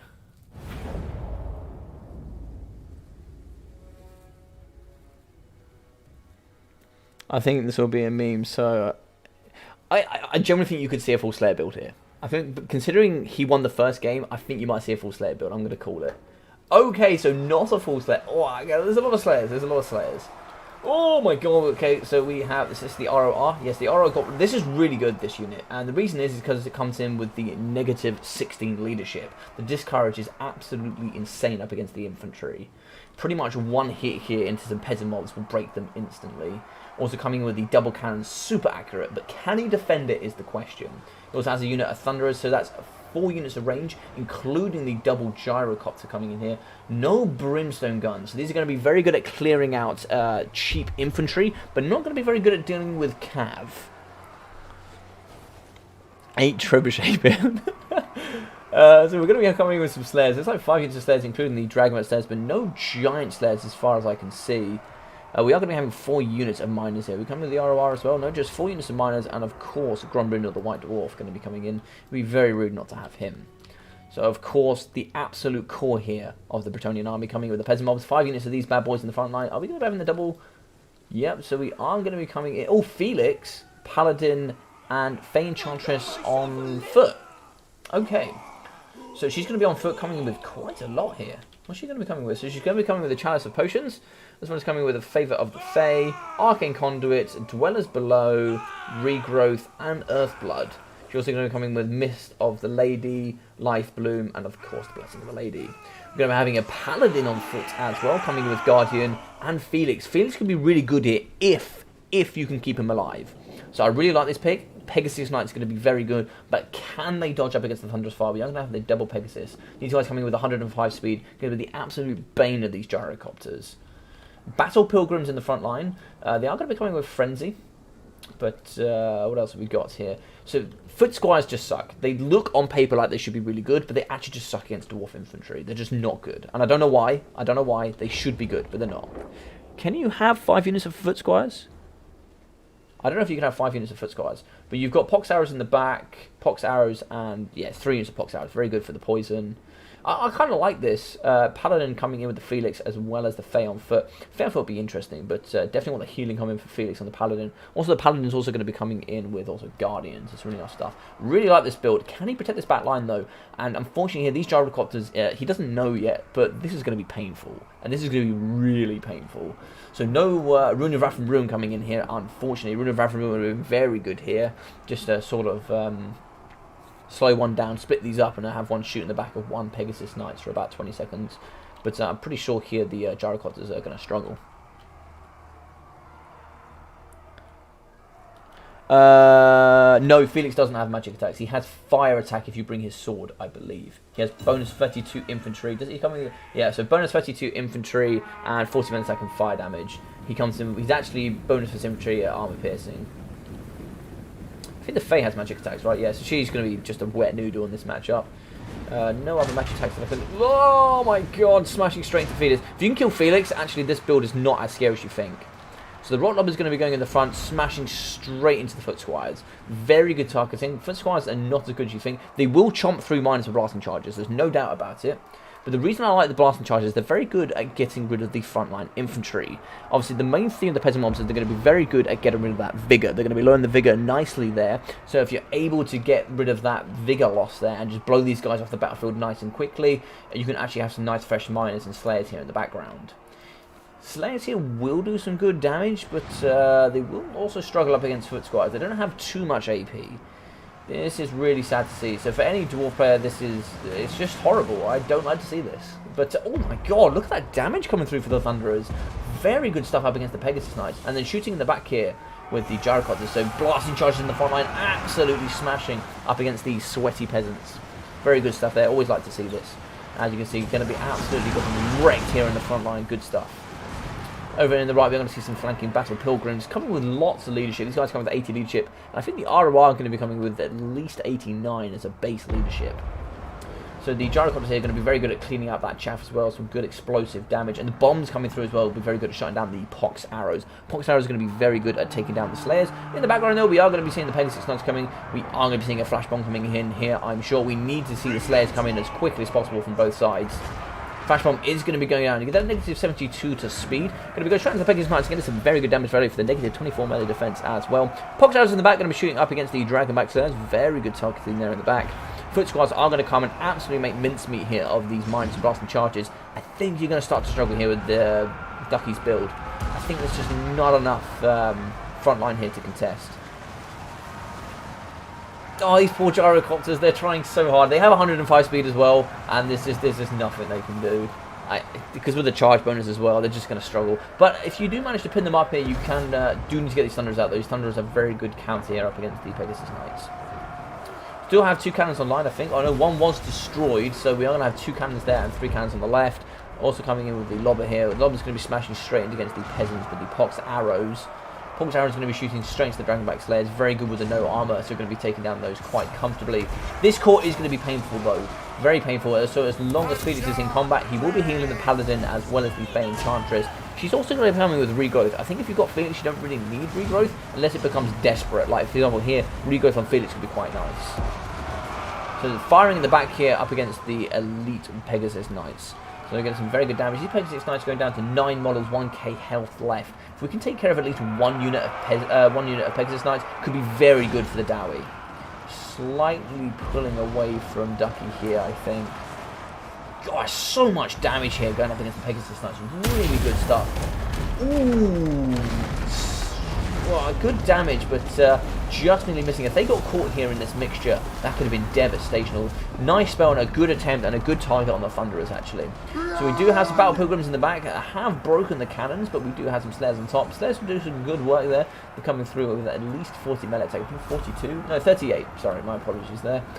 Another spell coming in with the nice bombardment spell. Just going to be nearly missing. Some good micro coming out of Ducky. But he is going to be shooting up. I think at this point you just have to sacrifice the Gyrocopter so you can get rid of the mobility of the Pegasus Knights. I think that's just what you need to do. Nice Rotlobber here, smashing straight into the back of the Slayers. Gromby going to be in the front though. Gromby really can't be taken on all this. Gromby will lose. But if Gromby is able to take out Felix, Flash Bomb going down as well. Slayers in the mixture will do some good damage. But if you are able to take down Felix, it could really make this a lot easier. The only other way you could do this, which you could make it easier otherwise, is take on the Paladin. Take on the Paladin, get rid of that Guardian, and therefore the negative there, the plus 15% physical resistance. Pox Arrows going to be shooting in the back here, going to be going straight into these Slayers. Will be doing damage up against themselves, but just poison up against the Dragonbat. It's going to be devastational. There's some nice damage coming out. The Thunder is popping straight into the side of Felix. Felix really not having a good day today. This poor little human coming in, going up against his Dowie brethren. I think one big hit here coming from Gromby should finish him off. Yeah, look at that. Big axe to the dome, and Felix is not happy about it. Oh my god, Felix is getting wrecked! Felix is not having a good day. One big slap coming from Gromby, and yeah, they're just cutting him straight around the ankles. Felix on the floor and gone down for the count. That is not what you want to see. That overextension there coming in from him. He is only human after all. Look at him there, wailing. On the wrong side. You absolutely betrayed Gotrek, and that's what you deserve. And coming in here, we are going to have the Paladin, who's relatively weak here. He is going to be wavering. He's going to be exhausted, losing in melee, but Earthblood is going to be going down for the nice healing. They should be able to push up there with the damage sustained, but the firing here, they need to shut down these Thunderers. If they're not able to shut down the Thunderers, it could become very dangerous here. At this point, some very good value coming out of the Rock Clubber here, smashing the negative 16 leadership, so vital here at getting onto these Peasant Bowmen. We do have a broken Paladin, and the Fae's going to be in the pocket, and this will be the loss here. You lose Fae here, and it's so dangerous. One of your Slayers over here, the rest chasing after the Fae. Oh, it's starting to look dangerous here if you are the Bretonnian player. So good damage coming out of the Gyrocopters, and this is the advantage. If you do have some Gyrocopters in the end, this is looking very good for you. Foot Squires just really struggling here. Really good stuff coming in from Rubber Ducky Wall here, pushing the Goblobber crew off, making sure they're not going to get damage here on top of the crew, and then they come back and fight at a later date. The absolute legends coming in. The double peasant mob's going to be challenging up against the miners. Absolutely standing no chance, but I like it nonetheless. Going to be chasing here. Nice flash pull going down. Really slowing down the Fae. She's going to be having some big problems. She will be having the negative 5 melee attack around her as well, but not going to stop here against the Slayers. Absolutely carving her apart. Pegasus Knight's going to be pretty much the last thing holding this balance of power together. They are going to be going straight into the Gyrocopters. That's where the Thunderers need to turn and fire. And as you can see here, getting that good damage value here as well. That one heroic Gyrocopter in the sky, really trying his darndest best here to take on the Pegasus Knights with that 80 armor. Going to be struggling quite a bit here, but you know what? He's a man of the people, and he's going to take it here for the big grey beards. So you get a nice wide effect here. We are going to be seeing 2 units of peasant bows here in the background coming with the poison. Good Slayer Chaser. What's the speed coming in for the Paladin? 34 here. So big shame. 40 coming in for the Slayers. And Peasant Mob's going to be going up against the Miners. Miners going to be taking on the Pox Arrows as well. Foot Squires needed to get in a lot quicker there and help that out. But Foot Squires going to be really struggling. As you can see here, Balance of Power going. It's going to be army losses in any second. And unfortunately, the Pegasus Knights are a really good pick. But obviously, when you're going to be chasing that one unit of Thunder is pretty much saving the game here. So there's some very good stuff coming in from them. Fantastic game out of Ducky. I didn't think he had enough front line there to hold. I really didn't think he had enough front line at all. So, yeah, brilliant stuff coming in from Ducky. Coming in with the... I hope he made you proud, Gombrindle. I hope he made you proud. Also, I think Trebs... Oh, no. Just the field... just the blessed field trebuchets do magic damage, don't they? Yeah. So, interesting stuff. Interesting army here. This is... what a build coming from... I've not seen this build before, but a really nice build coming in from Metal Lord. So, 33 kills, 920 damage value for the Fae, 400 damage value for the Paladin, and 400 damage value for Felix. So, good work going in there. 40 kills for 700, and 1,000 damage value for 54 kills coming out of the Battle Pilgrims. They would have got all that damage value from whipping around the flanks here and getting straight onto the double cannons. 78 kills, 600 damage value for the Foot Squires, 300, 550, 440, and 412. Foot Squires here did okay. They would have carved through Miners for sure, and they definitely would have got some good damage value on the Slayers. That's where the most of the damage value would have come from, but still really not paying for themselves. I don't know why they just don't do as well on paper as they should, but they struggle for some reason. But 800 damage value for the Pox Arrows, 9 damage value, and 78. Just showing how good this Rock Lobber is. 1,000 damage here, 124 kills for the Rock Lobber. Grumby here coming with 1,358 damage value, coming in with his Flash Bomb, which in my opinion is the best thing for the Dwarfs. It's the best thing coming in for him, especially with that Unbreakable, making him so good. The increase in price, don't know if I agree with it, but still nonetheless, he's a very good pick here.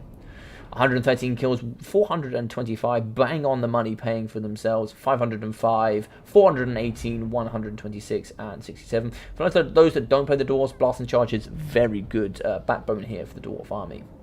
83 kills, 1.6k damage value for the Slayers, 1,100 for the second unit, 150 kills, 1,000, nearly 1,200 for the Slayers, and the ROR coming with 1.33k. So some very good stuff there. 2,055 damage value for these Thunderers. Absolutely saving the day. Removing this mobility coming from the Pegasus Knights. Pegasus coming with 930 and 910.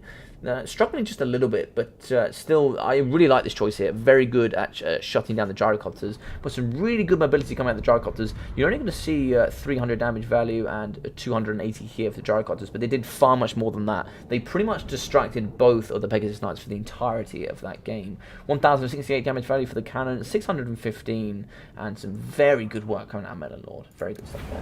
What about Decap tell us as well? I like the army a lot. I like it a lot. The next map is going to be MP Arpon Ridge. So we'll hop straight onto that. So I like this map here. I really like this map in the final as well. Come with a really nice hill here in the middle. Can allow some good push here. The best Dwarven Lord is Thorgrim. Of course. Of course. High King Thorgrim. Coming in with a book. What do you think, Grombrindle? Do you think the Master Engineer should be able to go up in a gyrocopter? I think that could change a lot of things. If he could have that nice AP going on in top of a gyrocopter, I think that could be really good going forward if you have a nice update for that. Very interested to see what you think, because I would love that. You know, get that mobility with a hero could be really good. And if he also comes in with his ring as well, you can move around, get those Ringatories going off against some cheapy chaff. And yeah, it could actually really help develop the Dwarfs here a little bit. So the score is going to be 2-0 to Metal Lord. I'm really sorry, guys. I actually don't have a screen set up here yet. I'm trying to get one organised. I'm in discussion. So if you guys know anybody that can help me sort out some name badges and some scores, I would love that. Anybody that's willing to help or just help educate me, or you know anybody, that'd be really helpful. And anybody that's good with YouTube stuff as well, especially with banners and stuff, that'd be really handy. If you guys know anybody. But 2-0 coming in for Ducky, winning with Empire against Empire, and then winning the second game with Dwarfs up against Bretonia.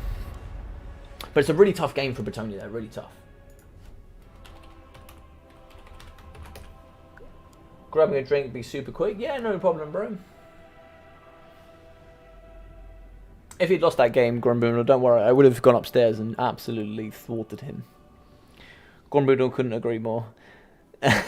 No, I think it's needed. I think I actually think that having the Master Engineer in like a gyrocopter would be really cool. I think it could be something that could Dwarf DLC incoming. It would be nice. It would be nice. I think there's a couple of factions. So you've got Norska, you've got Beastmen, you've got Dowie, and then you've also got Vampire Coast. I think those four in particular could do with a little bit of love. Some less than others. I think for sure Norska and also Beastmen could do with some love. In my opinion, a Master of Engineering should get all the artillery units as vehicles.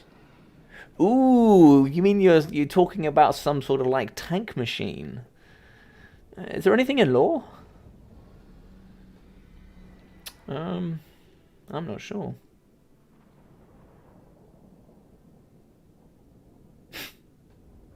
You give me some Christmas gifts. Have you give me a score? Alright, so Kat says, I'll ban Skaven and GS. Who did he pick? I didn't see who he picked. Oh, TK. Okay, so he's gone Tomb Kings and he's going to ban Skaven and Greenskins. So there's going to be no Dwarfs. I like Dwarfs up against them. But the one thing he's left out is Lizardmen. I think Lizardmen on this map up against TK could be very good. Gyros need rear gunners. I think if you give them 360-degree shooting, I think Gyros become OP. There are some matchups that Gyros are very good, Greenskins being one of them. Beastmen and Norska are not nice, and there are not many things to add to them. It's true, there are some things you can add. I think Beastmen need it a lot more than Norska, but unfortunately, for example, I think the most empty faction being Norska by far. They're really unloved. But no, Beastmen as well, to be fair. They're both really unloved. But you've only got 2 legendary lords coming in. I'd like to see like Surfer Ek come in as like a free legendary lord, maybe. You know, come in with some nice bonuses to chariots and stuff. You know, some bonuses infantry stuff. Be really nice for him. Going TK, I'm assuming. Yeah. I'm assuming we're going to be seeing Lizardmen come in for Ducky. And if we see Lizardmen, I already know what build he's going to bring. It's time Dwarves get airships and stone golems. Norska need caster lords. Norska need a lot of things, man. They need a lot of things. And no is strong faction in my experience. I think Norska are enough to stand for now, and maybe Norska might get reinvented here with the new Warhammer 3. So I think that might be why, in my opinion, they might not be getting touched up here. I definitely going to be seeing some sort of Beastmen for sure. LM need all magic lords. All magic lords.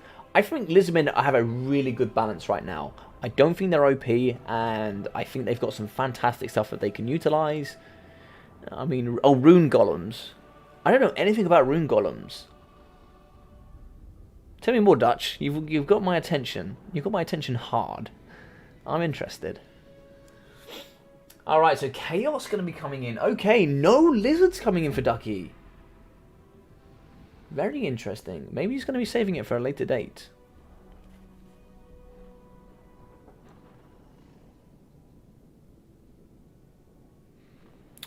Yeah, isn't there some sort of blimp ship they can get, the dwarfs, or is that Chaos dwarfs? They can get some sort of fine blimp that can drop loads of bombs, I think.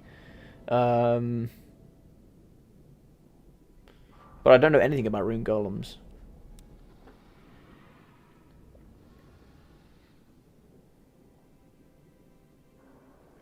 So what am I expecting to see here? But Slans should have all laws of magic laws. They should, because they're the original teachers, right, of pretty much all laws of magic. I find it really surprising that High Elves have got everything, but Lizardmen don't. Oh, you want a Thorex, so you don't want a Bugman DLC then, Grumbrindle? I would love to see Chaos Dwarfs come into Warhammer 3. I don't know how Grumbrindle feels about it, but I'd love to see it. I mean, obviously, like, it's a rare thing to see and happen in lore, but I think it'd be really cool. It's a monster...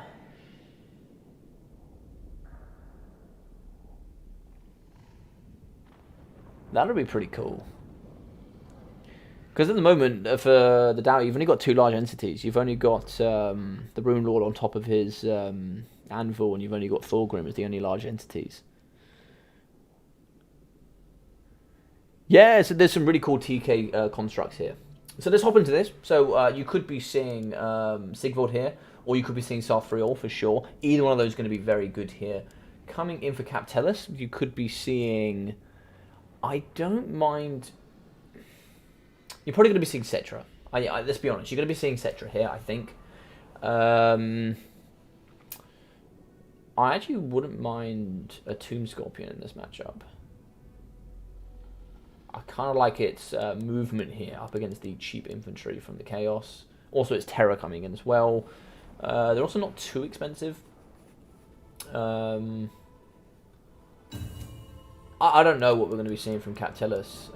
We'll wait to see what we get when we go in. But Sigvald could be quite good here. Sarfriol could be quite good here. I don't see Ducky bring Chaos too often. For example, Life and Fire Law on a Slan. Oh, you want double magic on a Slan? Ooh, that's kind of OP, man. If you had Earthblood and Burning Head, that would be the most OP character, period. Swords of Chaos are cool, man. Swords of Chaos. They also come with Guardian, if you didn't know. They're wicked. Alright. This is going to bop out here. So we are going to be seeing, of course, the Mirror Guard come in. Look at these fantastic guys. Stop doing that to me, bro. Right, coming in with the Marauding Horsemen with throwing axes. How many throwing axes? Just one unit here. We're going to be seeing some horsemen here. Horsemen. So, let's see. Yes, we've got 3 units of horsemen and some throwing axes. Coming, what have we got here today? So we've got some chosen with halberds. Interesting stuff. These very elite boys here are going to come with the bonus as large armor piercing and anti-large as well. 120 armor, and is that expert? No, so just charge defense against large. No expert there.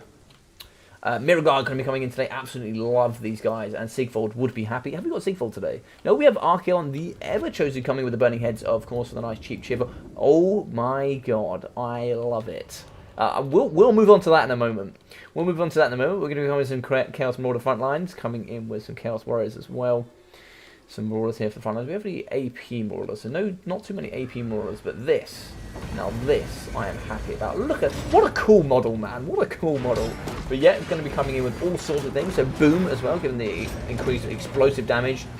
Also blood as well, coming in with the Soul Devourer. Some very good stuff here. We're going to be having Arcane here, coming with this nice burning ring.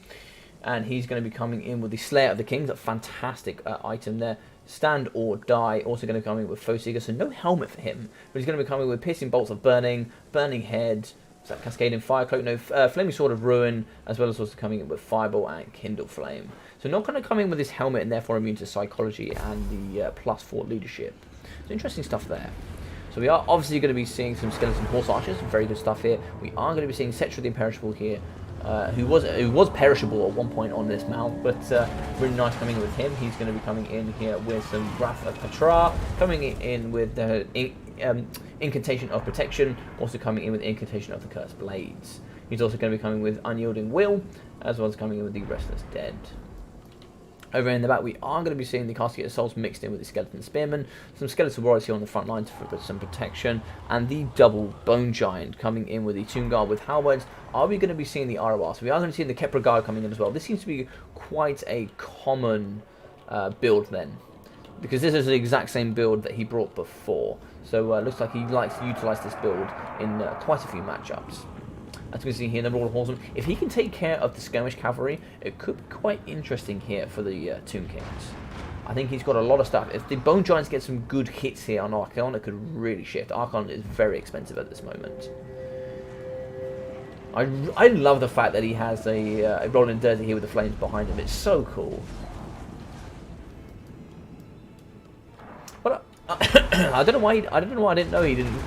And he came with flaming attacks. I don't know why I didn't know that on top of this chariot. I should have known that. Ooh, big hits coming in for Archaon. Nice charge as well. So it looks like Slayer of Kings going down as well. Foeseeker and Stand or Die. Going to be very good. So also coming with Invocation of the Cursed to get that plus armor piercing, but it's going to be a very unfavourable trade here. If he is standing still, the Bone Giants get some big whacks. Ooh, one just nearly missing there. 84 speed though coming in for the Archaon. And how much speed coming into it? Citra has been caught here. Citra has been caught. So Ducky doing very well at pinning him in. But looks like we are going to be having a broken unit of cavalry. Can Citra get away here? Really nice damage here coming out of the Casket of Souls. Getting some... Oh, shots with the unit of Marauder Horsemen with throwing... coming with the throwing axes. Very good stuff. Very unfortunate there for Ducky. But very damaged Archaon though. Healing will be coming on the side of the Toongans, but no healing here. Look at that damage coming up against Archaon the Everchosen. Really good stuff. A nice charge could push him off here. But Skeleton Horse Archers are going to be pushing. He is wavering. Is he going to break here is the question. Oh, he's so close. 14 leadership, 20 leadership. He is going to get away here with his nice flames. How he doesn't have fire attacks, Archaon, I'll never know. If Citra has fire attacks, but Archaon doesn't, I'm a little bit shocked. But in the background here, we are going to have some slow infantry moving forward. Does he have enough, though, to get onto the Bone Giants before they get shot half to death? We do have one saving grace here coming with the Sword of Damnation. He can just push forward the the Chosen with Halberds here. They're not going to be too utilised here in the back. On the flank here, what is over here on the flank? We do have a unit of Marauder Horsemen over here. Need to be getting those back into the field there. They're just going to be in the side. Maybe they're trying to see if they can flank. Don't know what he's got here to destroy the Casket of Souls. They are going to be shooting over the top here, maybe trying to get some more damage on into Archaon the Everchosen. Flaming Sword of Ruin going to be going down here. We do have Citra in the mix. I don't know how Citra's alive at this point. How Citra getting involved in this mix and still staying alive, I will never know. And how he hasn't been pinned in, I think he might not be able to get away here. He is trying to push his way out. He does have a relatively heavy chariot, but Archaon is going to be struggling. He is just about able to get away, but clipping at the ankles is going to be Archaon the Everchosen. He's just about going to be getting away, so what's that coming in there? So it looks like just about to be coming to tier 1 here for Realm of the Soul, so get some healing in there. Archaon coming with 800 HP left. That's devastational here for the Chaos. Still lots of Winds of Magic here, if I'm sure. Oh, is that bolt going to be hitting him? Oh, 400 HP left. Oh, it's so scary. Going to really have to utilise this hill. He wants to come over onto this right side, but needs to stay far away from those Skeleton Horse Archers. Those Horse Archers could whip around the back here. He now needs to use the Marauder Horseman here defensively to protect up against this Sword of Damnation. Pretty much the only thing here that can pull him back into this matchup. Broken Archaon here coming with 425. Is he going to be able to come back? If he does come over here into the open, we could see the Bone Giant get some good damage value there. So the front line of Skeleton Warriors is going to be pushing up against the Marauders, and Marauders will happily carve through those. These Spearmen stand no chance up against the Mirror Guard. In the back, though, we do have Sexual Imperishable on 1.1k. Coming up to the second tier here for the 224 HP, and you will be getting the 336 coming in when you get to tier 3. Once the Shotzi Summon comes in as well, that's going to be absolute, some very good damage against the Mirror Guard. He needs to, yeah, as you see, he's absolutely A-lining for this Casket of Souls.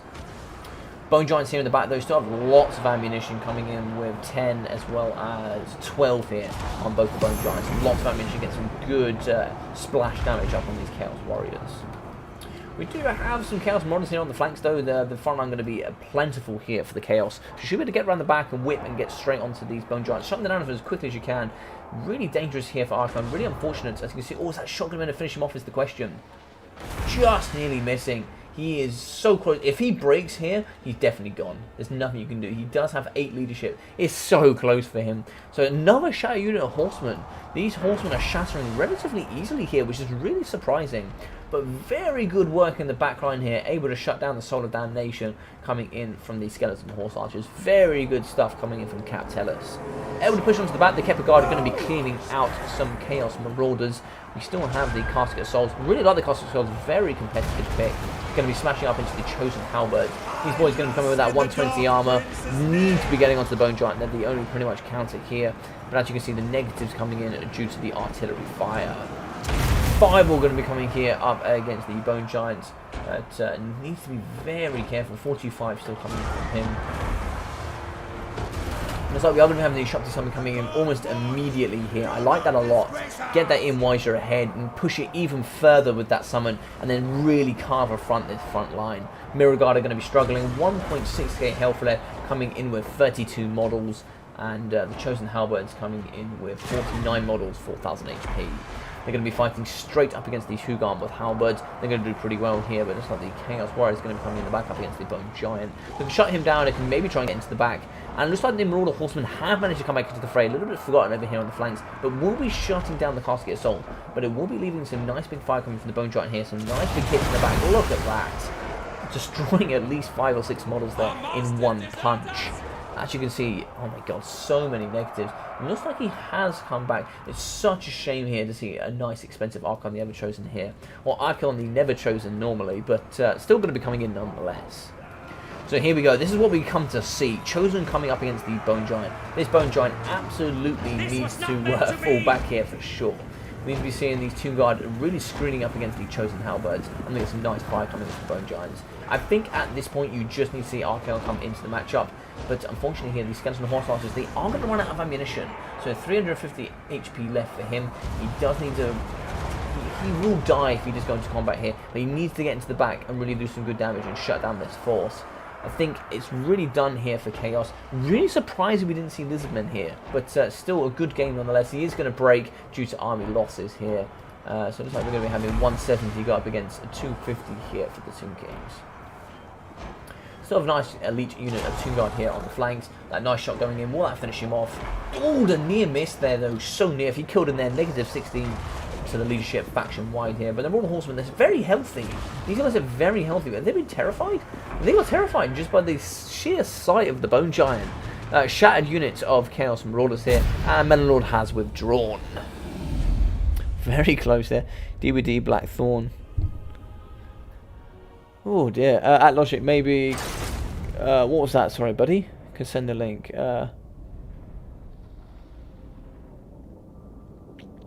On topic, can I join DBD? Of course you can join DBD, bro. What you can do, if you join into my Discord down here, what I'll do is I'll get in contact with you, Dutch Favor, and then I'll send you a link to the DBD, and then we'll get you sorted through there, bro, and then we'll see if you are duck worthy. But of course, there's always room to join DBD. I'm sure me and Ducky would love to have you. I actually don't have permission to send, I don't think. Can anybody else send that? Maybe have we got Stormrunner or somebody else in the match? Oh, I must go, Grombrindle. Thank you very much for stopping by, bro. Good luck to all of the participants. Thank you very much, man. So, coming in for 2-1 for Menelord now. That last game being won by Captellus. So, 84 kills, 2,300 damage value here for Cetra the Imperishable. Very good stuff. 508 damage for the Tomb Guard and 380. 79 kills for 520 here. Skeleton Horse Archers 777 and 1,235. Very elite hit for these guys with the 140 range. 38 kills, 2,200 damage value for the Bone Giant, 400 for the second, and 1.4k here for the Casket of Souls. This is a disgusting build to come up against for sure. 54 kills, 2.3k damage value for Archon the Ever-Chosen. Very surprised he got that much damage value. Very good work coming in there. 77 kills, 400 damage value for the Mirror Guard, and 920 damage value for the Chosen Halberds. Looks like here the Chaos Warriors coming with 110, 4 kills for 180, 97 kills here for the Marauders, 68 kills, 890 damage value for the Soul of Damnation. Not too much coming in for the Cavalry though. The Skirmish really struggling here for Menelord. A little bit unfortunate there. Wouldn't have minded seeing Sarthriel here for the nice 50% missile resistance, especially when it comes up against the Skeleton Horse Archers. Very good stuff, very good stuff. So GG's in the chat to both these guys. I think you should have gone full rush rather than sneaky Hell Cannon. Yeah, I agree, but I love to see the Hell Cannon. Already contacted him, don't worry, dude. Fantastic, thank you very much, Blackthorn. Thank you very much for getting in touch there. But for anybody else here that is interested in joining DBD, feel free to contact myself through my Discord, or feel free to contact Blackthorn, or Stormrunner, or even Ducky himself. You'll be able to find all of these boys here in my Discord, so feel free to join there. Even if you find them and then want to leave afterwards, hopefully that'll be a good link for you guys to find yourselves there.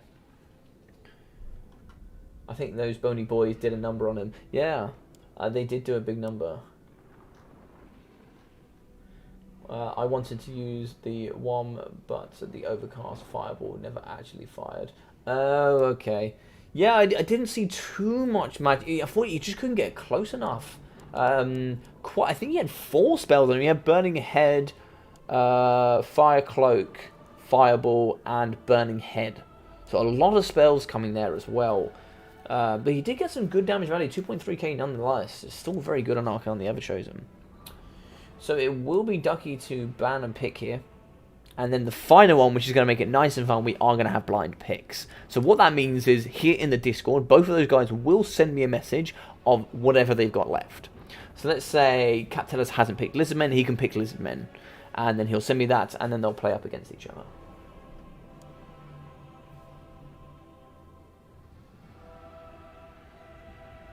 Was going after the injured, etc. Yeah, I think Captellus was, I don't want to say lucky, but got away with it when it came to Cetra. He got surrounded quite a few times. He could have lost it. If he'd lost in there at any point, it could have been a big struggle bus here coming in for the Tomb Kings. What's the map, Mr. Logic? The bit I'm the best at? Eschen.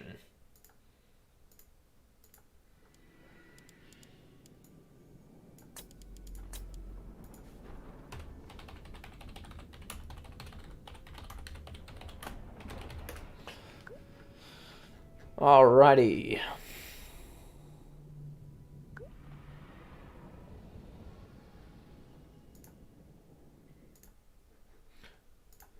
Alright.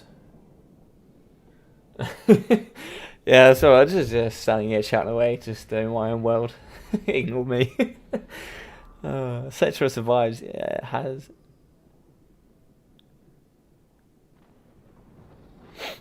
Oh, farewell, Flex. Thank you very much for dropping by, bro. Appreciate you stopping in.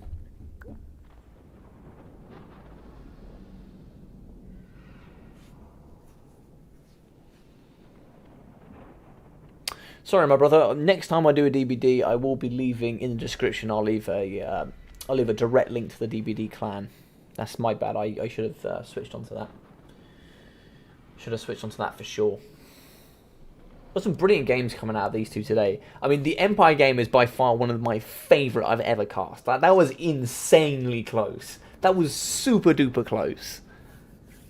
I'd love to see like someone like Turin or maybe even Ducky himself cast that. That'll be excellent to watch. Dino's banning Skaven and VP. I like those double bans, and there's not too much here for Captellus left to get onto it. So he's already had Empire, which I think is a good pick there. I think you might be seeing Wood Elves here. I think Wood Elves could be a pick, which is a difficult matchup, for sure. There's lots of skirmishing going on, lots of poison involved, and it's just all sorts of difficulties for both sides.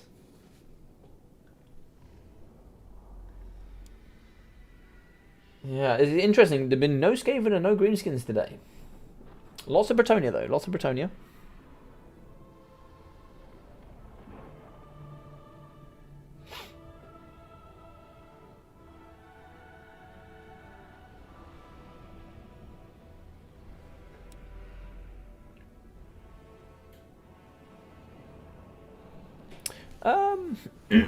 Let me think. Is there any nice counters? Not really. I don't mind Chaos against Lizards. For sure.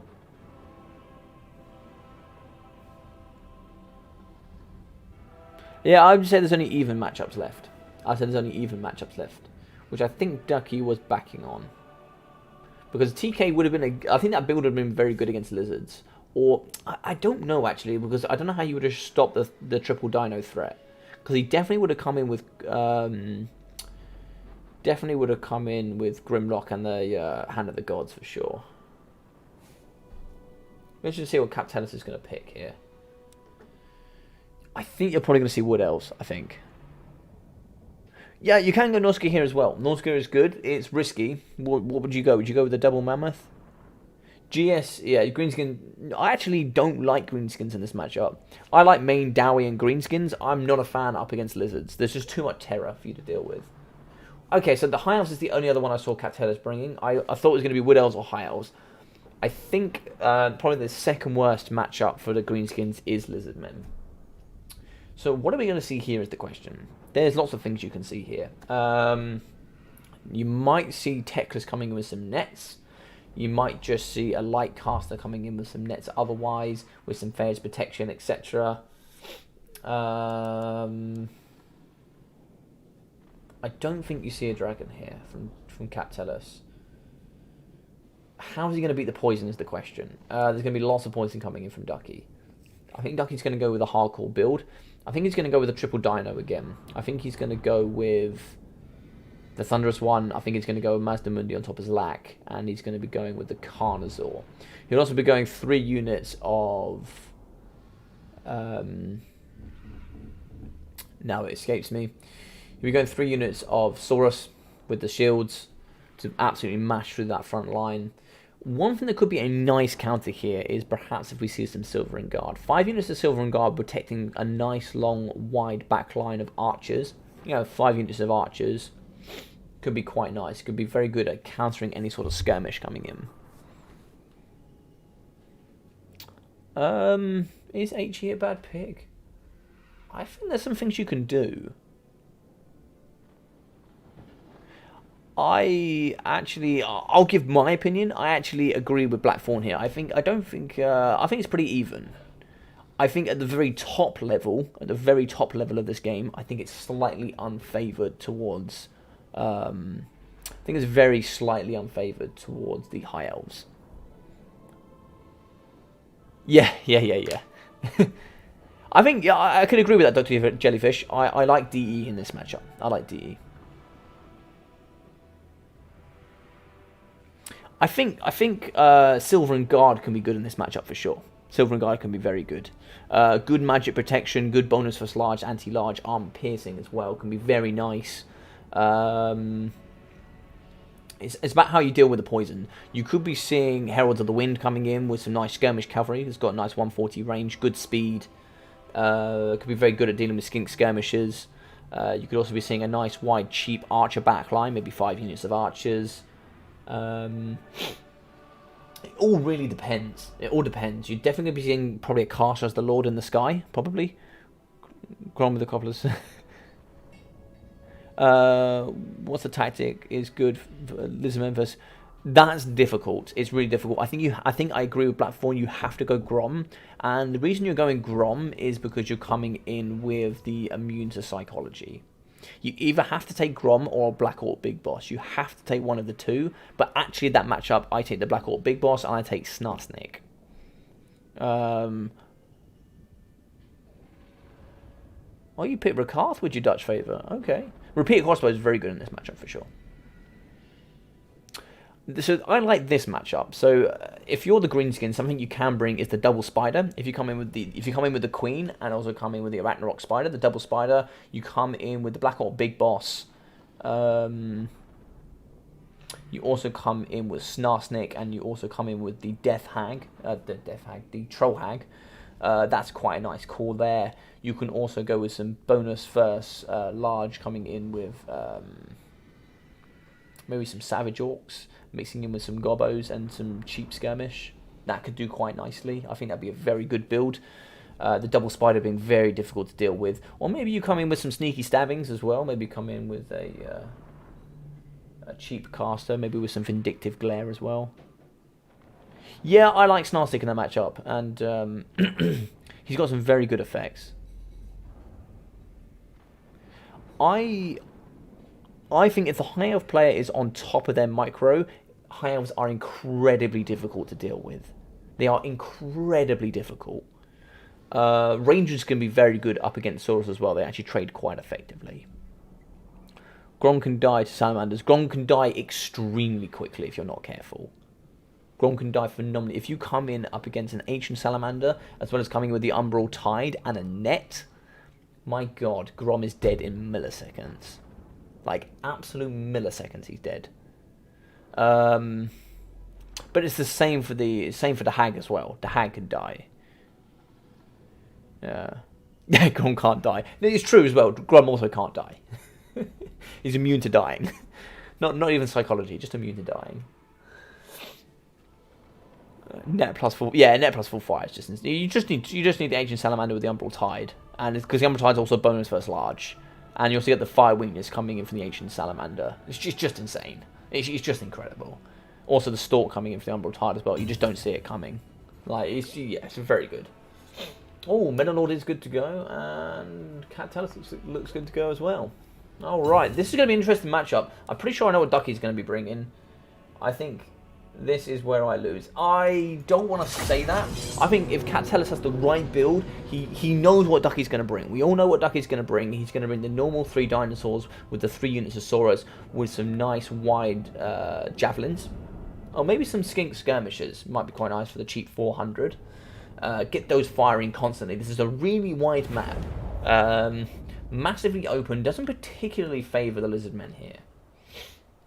I would have much preferred to see the lizards go up an alpine ridge for sure.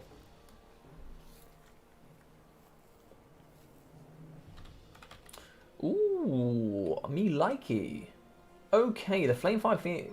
Okay, this is not a build I expected. Okie dokie, so I like this a lot. So the double Stegodon coming in for that poison and AP. Very much like this. Coming in here with the Cold One Spear Riders. So this is ooh, Slime Priest of Life as well. So some skinky skirmishers on the front line. These sneaky boys coming 4 units of those. Some nice stuff coming here. We're also going to be coming with the skink cohorts with javelins, as well as skink cohort in the front line. Ooh, this is going to be painful. This is going to be painful. This is going to be painful to watch. So the Slant of Life coming in. Oh, he's coming in with quite a lot. Slants are really strong. This is also why you can't have a Slant with multiple Winds of Magic, because they just come in with so much. Like, if we go here on the Slant, he's also going to be coming with Banishment, as well as Shield of the Old Ones. It's just so good. Coming with Regrowth, Shield of Thorns. Flesh and Stone could be good. Could be very good. Earthblood, Cold-Blooded, and Greater Arcane Conduit with, of course, Life Bloom. I don't know why they've got Strider. I don't know why, but they've got it. They've got Strider, because why not? So we are going to be coming in with the Eagle Claw Bolt Thrower. 2 Eagle Claw Bolt Throwers, unfortunately, is probably not too great here. It could have been great if he went for the double big dino, but I just don't think it's going to happen here. He's gone with the Great Eagle. Interesting pick. Terra coming in with the Flames Fire Phoenix, so we're getting the double boys here, coming in with their poops as well. These bad boys will be coming with a lot of the Wake of Fire, but if it does happen to get the Regrowth on at least one of them, it could make this game very interesting. So like Shadows is going to be coming in here on top of the horse, coming here with a really nice grey. The one thing I like about the High Elves is all of their casters are really well designed, especially the Life Caster and also the High Caster, very well designed. So the Book of Hoeth, of course, the Mind Razor, Enfeebling Foe, and Smoke and Mirrors. Also going to be coming in with Tyrion. So Tyrion, a fantastic duelist, coming in with his amazing... This is an incredible ability. It only costs 135, coming with 23% physical resistance, melee attack and melee defense, stand your ground, and Heart of Avalon. So some good stuff here with also Martial Mastery. We're going to be having some front lines and white lines to chase. So it looks like 4 units of these bad boys coming through with that AP, as well as the double spears here protecting. These Eagle Claw Bolt Throwers have an absolute job today. So much skirmish coming out here. This is going to be dirt. Has he gone for like a full poison build here? This is disgusting.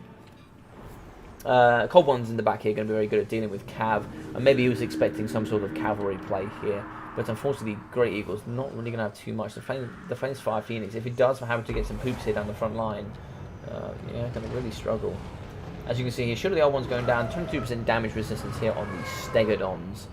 The bonus versus large shots here, very good targeting coming out of the Eagle Claw Bolt Thrower. Well, I'm not sure where this damage came from. I don't know where that damage came from. But very interesting, we're going to see a very rare army here coming today with Big Rubber Duck of War not coming with any Pterodons. So Community Sins coming in the front line here, absolutely kiting up against these white lines of chase. This is disgusting.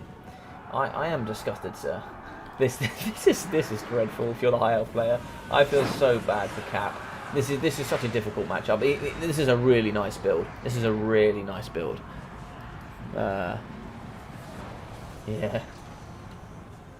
Flame Fire Phoenix is going to be trying to whip around the side. The way he could win this, snipe the Slana Mage. that is possible. If you got all three of your big entities onto that, you could do well, but the front line is going to need some help. So you are going to be terrifying these Skink cohorts. You need to get your all three of it. So he's going to be going in the back, getting some good damage on the Stegodon. They are going to be getting the mana protection. He does also have fire resistance. I think it's 70% base. He also has 12% damage resistance as long as he has above 50% mana as well on both of his Flame Fires. These boys struggling already, down to half HP for the Flame Fire Phoenix. Getting kited to death here. Eagle coming through the middle though. Mind Razor going on top of him. Going to be smashing here up against the Stegodon. One Stegodon taking a lot of damage already. Is he going to be coming onto the Slann is the question. The Slann is going to come with that 32 melee defense. No, someone's going to be getting that charge straight into the Stegodon. So he's gone for the Stegodon choice. It does have 360 range. I did not know it had 360 range. I apologise, boys and girls. That was awful from me. That's where this damage came from. I did not think they had that much range. That's a mess up there. Ooh, he got destroyed. And that's him dead. Okay, he died in a matter of seconds. That's disgusting. I mean, if you're gonna allow the dinos to come out from from Rebel War, you know it's going to be painful. So we do have some community skinks in the background here. These guys going on a trip, I think. Just flexing there in the background. Slann going to be coming here on top of Tyrion. Tyrion really not going to have much to do here. Tyrion's going to get absolutely slapped up against the double Stegodon. Yeah, there's really not much you can do here. It's really unfortunate. You get it. Is he coming with Pendulum? Yeah, he has Pendulum, so we could get a Pendulum in here. That would be really nice. But losing Tyrion, and he's been terrified. He has no immune to psychology. Yeah, that's painful. That's painful. There's not really much to be said. It's such a good build coming in here from Ducky. Really good build. And you can see just the kiting coming up against the white lines of chase. It's a really good idea. I know why he's coming with the white lines. He wants to counter up against the Saurus. But I'm sure Cat Tennis is pretty much prepared to deal with his triple dinosaur threat. But actually, he's come with such a different army here. Just showing how versatile Ducky here is with the Lizardmen. It's really nice to see. But he is going to be chasing off against a very cheap unit. I don't think you need both over here. I think you actually need them in here. You could chase off the community skinks here on the periphery. Get rid of those nice and quickly using some terror. But you are going to be having the community skinks just shutting down against the Eagle Claw Bolt Thrower. Second one is going to be firing. It's run out of ammunition here. There's not too much left for it to do. Over here in the pocket, though, it's pretty much a GG's. Tyrion not going to be getting out of here anytime soon. We are going to be seeing the Cold One Spear Riders popping here. And it looks like it is going to be a withdraw. So very interesting stuff here, guys. Let's have a look at the chat here.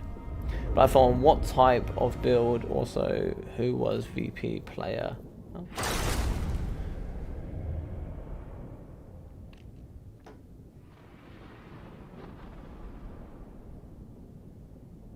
Right, so let's hop into it. So the Slann coming with 477 damage value. Look at that front line though, still getting 488, 430, 431, 380, and 250. 490, 300, 300, 670, 480, 680 as well, and 1,440 for the Spear Riders. 855 damage for the Stegodon, and 1,400 for the Stegodon as well. Really well played, Ducky. This is a really nice build. This is a disgusting build. Let me just double check. 1, 2, 3, 4, 5, 6, 7, 8, 9, 10, 11, 12. Exactly 12 range. So bang on the nose there. 450 coming in for Tyrion. Yeah, 88 kills, 340. And 840 there for the that.